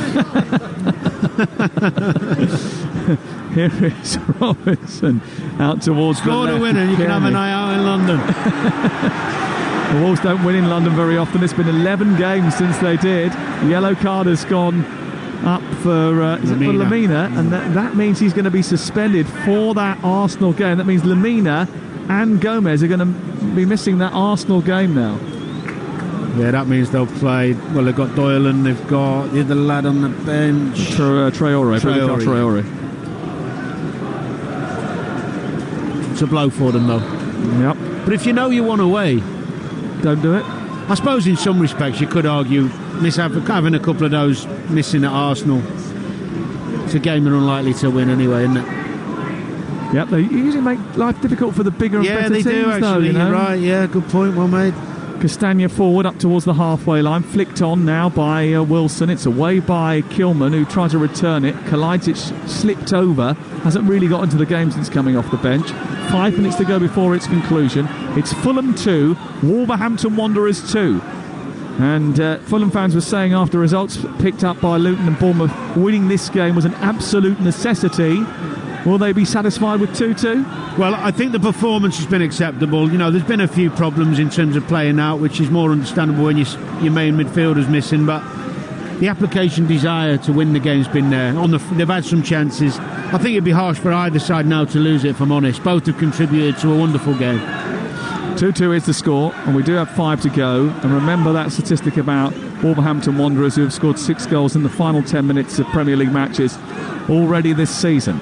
Can they come up with another late twist in this plot? Here is Anthony Robinson into Carlos Vinicius. He's pushed away by Kilman on halfway.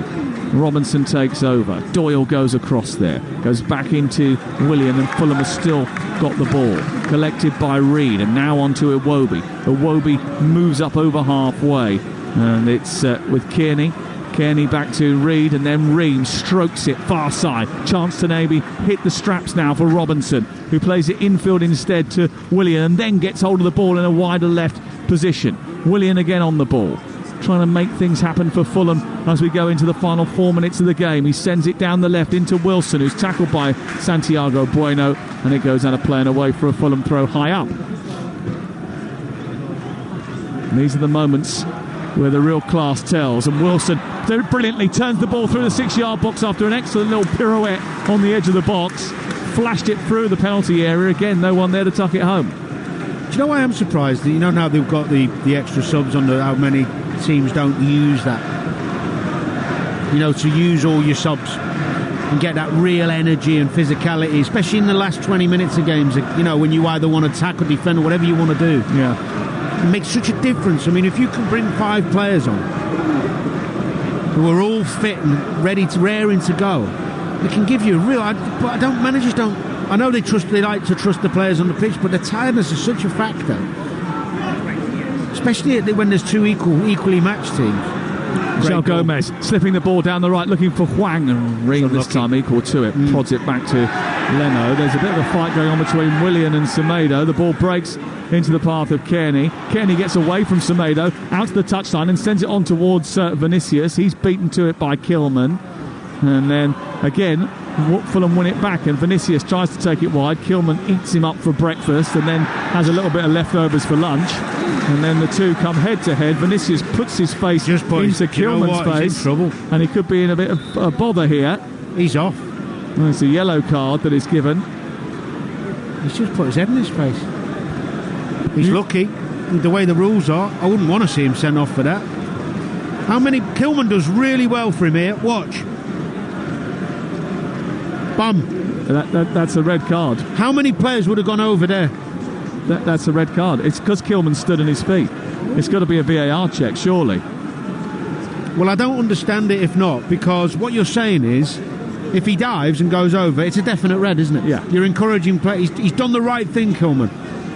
He's got up, he's put his head into the face of Max Kilman. It's got to be a red card. It's got to be. It's not going to be, you know. He's going to play on, I think. It's unbelievable, isn't it? Yeah, I don't get it. Apparently that's not deemed violent conduct. Well, I tell you why. It's not. It's because he didn't go over, holding his face, rolling around, screaming. Because Kilman's a tough lad. Oh, hold on, I just had a look in the rule book. Yeah, football rules, the new. No, but you know what I'm saying, don't you? It says if someone doesn't go down, it's okay. Yeah, but this is the problem. This is the problem. It was a wonderful opportunity to show that doesn't matter. Just to let you know, if you are sitting at home saying it's laws of the game, there is actually a new updated, funky, neon-titled book that the IFAB have released called Football Rules, which makes the laws of the game more digestible and more funky. There you go. There's some bedtime reading for you if you've suffered from insomnia. Here's Iwobi on the halfway line. You can read that in Paris with you and Aid in the room tomorrow. Who's got that vision in their head? Oh, God. Ball cleared away from the edge of the area by Matt Doherty, up to Hwang. Interception by Bassi. Looks like this one's heading for a draw as we go into the final minute, unless there's another twist in the tail. Ream out wide onto Robinson. Robinson down the left. And then a couple of questionable officiating calls as Robinson gets in behind the defence, steers the ball into the 18-yard box. It's blocked, and then there's a dangling foot. João Gomez brings down Wilson. The referee says play on, no penalty. What is João Gomez doing? It looked a pen from here. Here is the cross into the box by Robinson, away by Lamina, helped out into the middle of the park. Kalajdzic goes up with Ream, who just about gets away with it. Well, are we going to get a second look at this? They're going crazy on the far side. Toysin Adebayo, who has come back from injury as a substitute, warming up on the far side. He's going absolutely balmy. 7 minutes of added time at the end of the game.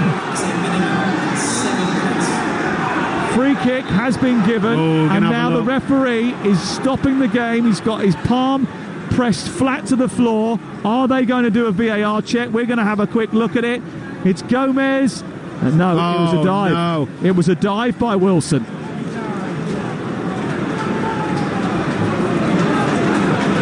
What's your viewpoint, Danny Murphy? Yeah, he's dived. VAR are checking for a possible penalty. Oh, they can't give that. He does move his leg towards the ball and then stops. Is there a little tiny bit of contact from knee on thigh? Might be a tiny bit, but is that enough to give a penalty? Oh, maybe. It wouldn't surprise me, because he's not trying to clear the ball, but he's touched him. He's gone over. You can tell by the way he goes over now. Watch. Well, we're watching the replay of it, and Harry Wilson and Gomez, there is a little bit of contact. There is, yeah. But I think... he's dived, yeah. There's a little bit extra from Harry Wilson. There's certainly no contact on the feet. It's just on the top of the thigh. I'm not sure there's enough to take him down. It's less of a penalty than the first one. And that's saying something. That doesn't mean that it isn't going to be given. Michael Salisbury. It's not clear and obvious, is it? Away. Well, it's definitely not clear and obvious, because we're still looking at it now. He's walking over to that monitor. No, he's not. He's stopped. It's not clear and obvious. If he gave the first one, if they're saying the first one wasn't clear and obvious, then why? And he's going to the monitor. Oh no! Gary O'Neill undone by a penalty in stoppage time against Sheffield United a couple of weeks ago. He's going to give it. Not given a penalty at Old Trafford. A dubious penalty given against him in the game against Luton. Upset by the decisions in the Newcastle game. But only showing one angle. He's in danger here of conceding another late VAR call. It's the jump after the dive, isn't it? Look, left his leg there. He hasn't tried to get the ball. Penalty for Fulham in the 93rd minute of the game. And now Wolverhampton Wanderers are relying on Jose Sarr. What's going to happen to João Gomez here? Is he going to get a second yellow card?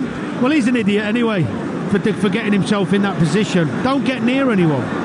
It's bizarre. It's bizarre. He should have come off anyway on a yellow 20 minutes ago. Willian is going to take the penalty, and they're relying on Jose Sarr. Willian doesn't miss. Who last season saved the penalty against Fulham. Can he save one tonight? He's already seen one put past him. This could be the winner for Fulham. A controversial penalty, 94th minute of the game. Willian stands outside the box. He eyeballs Jose Sarr. He runs up, stops, stutters, and sends it into the corner. The goalkeeper went the right way, but Willian was too accurate, too venomous, too hard, and had the compunction and the guile to be able to send it beyond the Portuguese goalkeeper. Well, who told you Fulham were goal shy? Not tonight. They're well and truly coming out of their shell, and they're going to get all 3 points at Craven Cottage. Fulham 3, Wolves 2. Never ever a question was there with Williams. So calm, so assured. Beautiful penalty. The other corner this time. Wolverhampton Wanderers will be furious. They will think that once again VAR has not helped them. Well, it has. It's worth remembering that just minutes before that, VAR did not check a possible red card against Carlos Vinicius, and then minutes later gave a penalty against them in what can only be described as controversial circumstances. Not for the first time. See, I think the penalty that's just won Fulham the game probably is worse than the one earlier, because he gave the penalty earlier, which can happen. A referee gives a penalty, might get it wrong, but it's not as clear and obvious to somebody sitting up there. Fine, I get it. That was not clear and obviously wrong to not give it, because he's jumped an extra 4 foot through the air when he had a tiny little touch on his leg, and he didn't try and play the ball, Gomez, to be fair to him. He didn't try and clear the ball or tackle the ball. He stopped his leg. Same thing we keep saying every week. That one is never a penalty, because you can't change. That's not a clear and obvious error. Nowhere near. And as you said, sorry Sam, as you said, the lads just headbutted Kilman. Kilman's honesty has kept Nicias on the pitch. The dishonesty of the... Who was it went down for the penalty? Sorry, Wilson. Wilson, sorry, has won them the game. We're rewarding the wrong things. 03717 223344. Jamie O'Hara and Jason Cundy are available for your views straight after the full-time whistle. I mean, it's controversial, it's debatable. Was it clear and obvious? No. I'm not sure that it was. There was not clear enough and obvious enough evidence to overturn the referee's initial call. And do you know what's great with the other thing, Kilman? If every player did what Kilman did when someone just got up and put their head in the face or put their hand on their chest or whatever, what a much healthier world would be living in watching football, more refreshing. But nobody does. I honestly think that Stuart Atwell has tried to insert himself into a situation where it wasn't necessary. Fulham come again down the left-hand side. Iwobi moving up towards the edge of the area, played an early ball to Vinicius, didn't reach him, it wasn't the right ball either, and it's cleared away to the far side. 03717223344. There'll be lots of reaction to that. Andy Townsend's here tonight. He's on the gantry over on the far side doing television commentary for the World Feed this evening. He'll be on breakfast between 6 and 10 tomorrow morning with Ali McCoy's live from Paris. I'm sure they'll have a bit to say about it. You'll be able to tune into that on your way to work tomorrow morning. Wolves, they are really struggling at the moment, the officials. Really struggling. Well, there was a stage where the referees, I think, wanted a little bit more respect and latitude from us, but you can only give that if you're making the right calls, the big calls, on the majority of occasions in the right way. I'm not sure that's the case. Here's Iwobi into the air, 98th minute of the game. Willian tussling to get the ball. Is going to be the match winner here. Wilson on the near side is pushed to the floor. The ball goes out of play. They're sensing a victory here. Fulham fans know that this will be a timely win. It'll be a missed opportunity for Wolves to go into the top half. It's the start of a more favourable run for Fulham at home. They go to Liverpool next away from home, but West Ham, Forest, Burnley, Everton, Bournemouth in the next few weeks. And they're going to start that run with the first win since October the 7th. Gary O'Neill looks forlorn. Gary O'Neill feels once again as if he's been robbed. Well, he has, because if the referee had anything about him, he'd go and look at the screen and go, I'm completely happy with my decision. He's not tried to play the ball. Iwobi sends it down the right. Wilson tries to attack the right flank. He takes it towards the corner flag rather than going towards goal. Then sends it infield. Sasa Lukic tries to get hold of it. Can't do so. It's cleared away. 99 minutes now on the clock at Craven Cottage. The referee should have blown the whistle by now. Ream heads it away. It's further clear by Castagna. Headed on by Wilson. Is there one last chance for Wolverhampton Wanderers? 3-2 the score for Fulham. Late in the game, more dramatic moments in a game with Wolverhampton Wanderers, but it's gone against them again, like it did at Bramall Lane.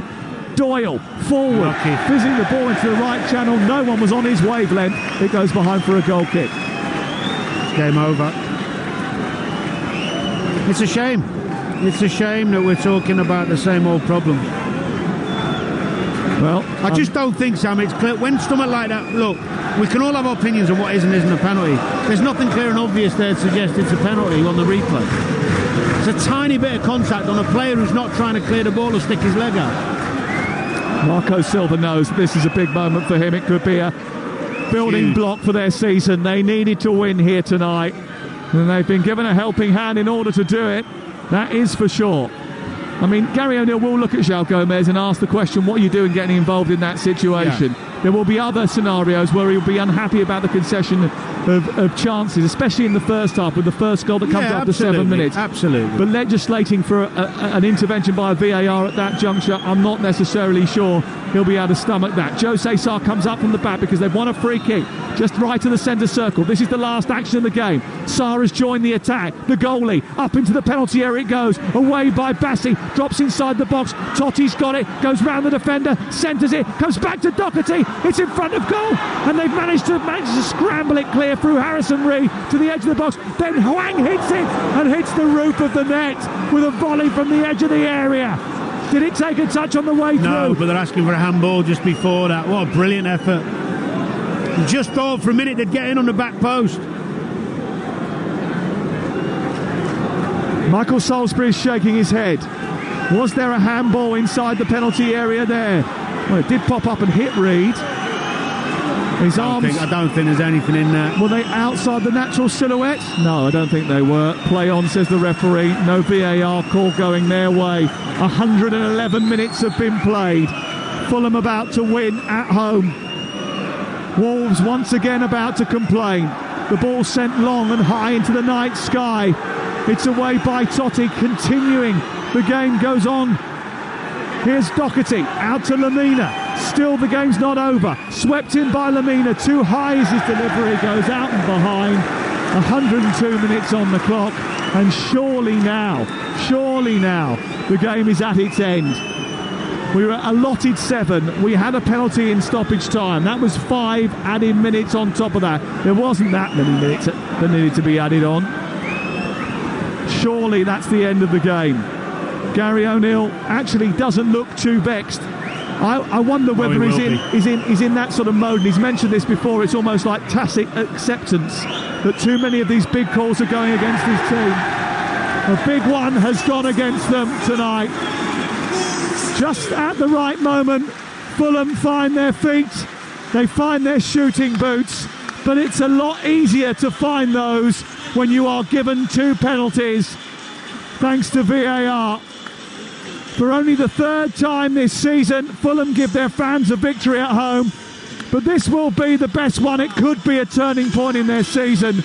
Wolves have beaten Man City, they've beaten Tottenham, they've drawn with Newcastle and Aston Villa recently, and many thought they would come here and beat Fulham tonight. But short of their best midfield player, João Palhinha, they didn't manage to do it.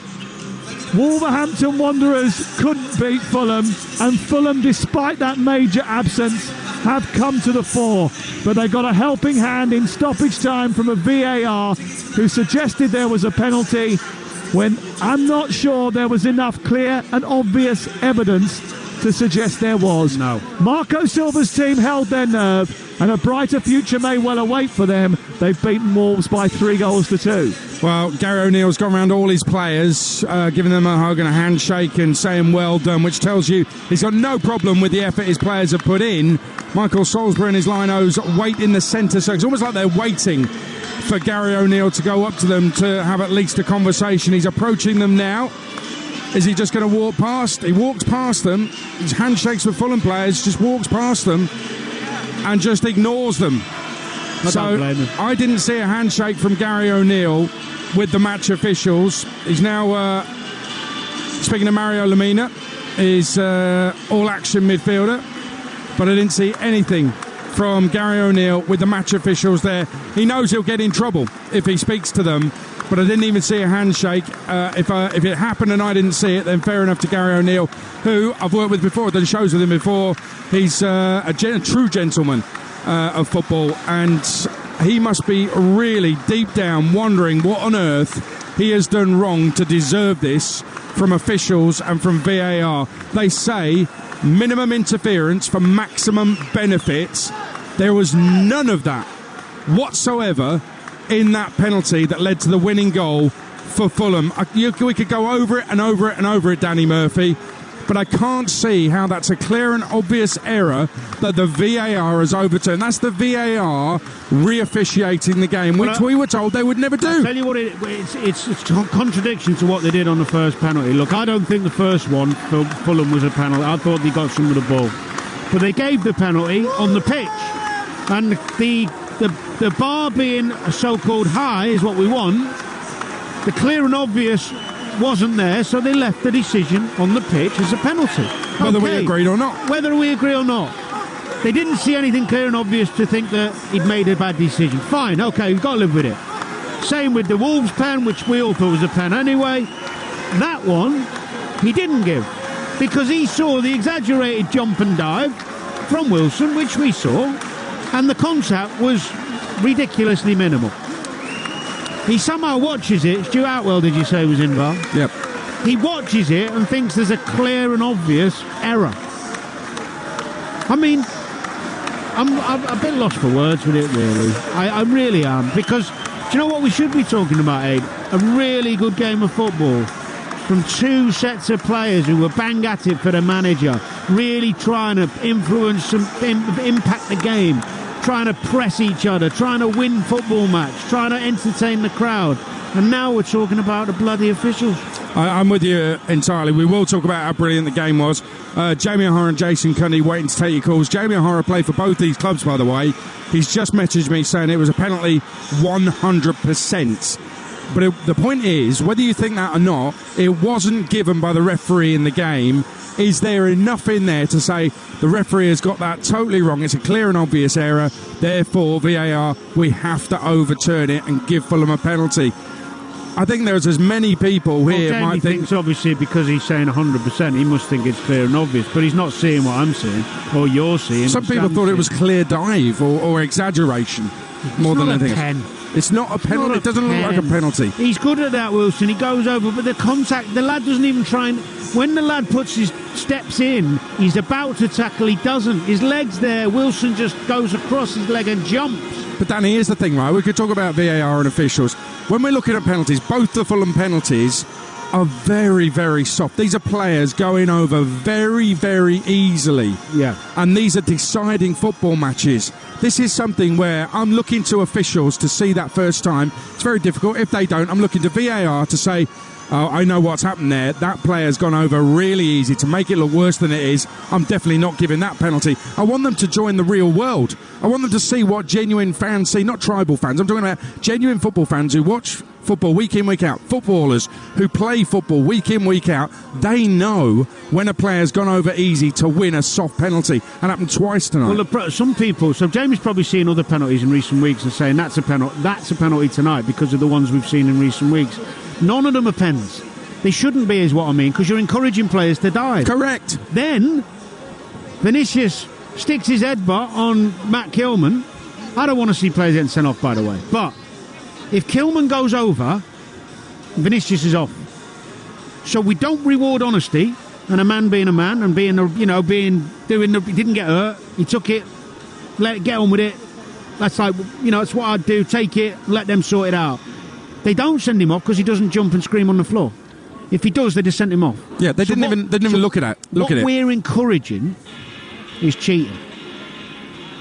Well, that's 4 pens. So, 5 pens Wolves have had. You could say 4 definite not pens. Yep. Maybe that first one you could argue some people think it is. The Wilson one's not a pen.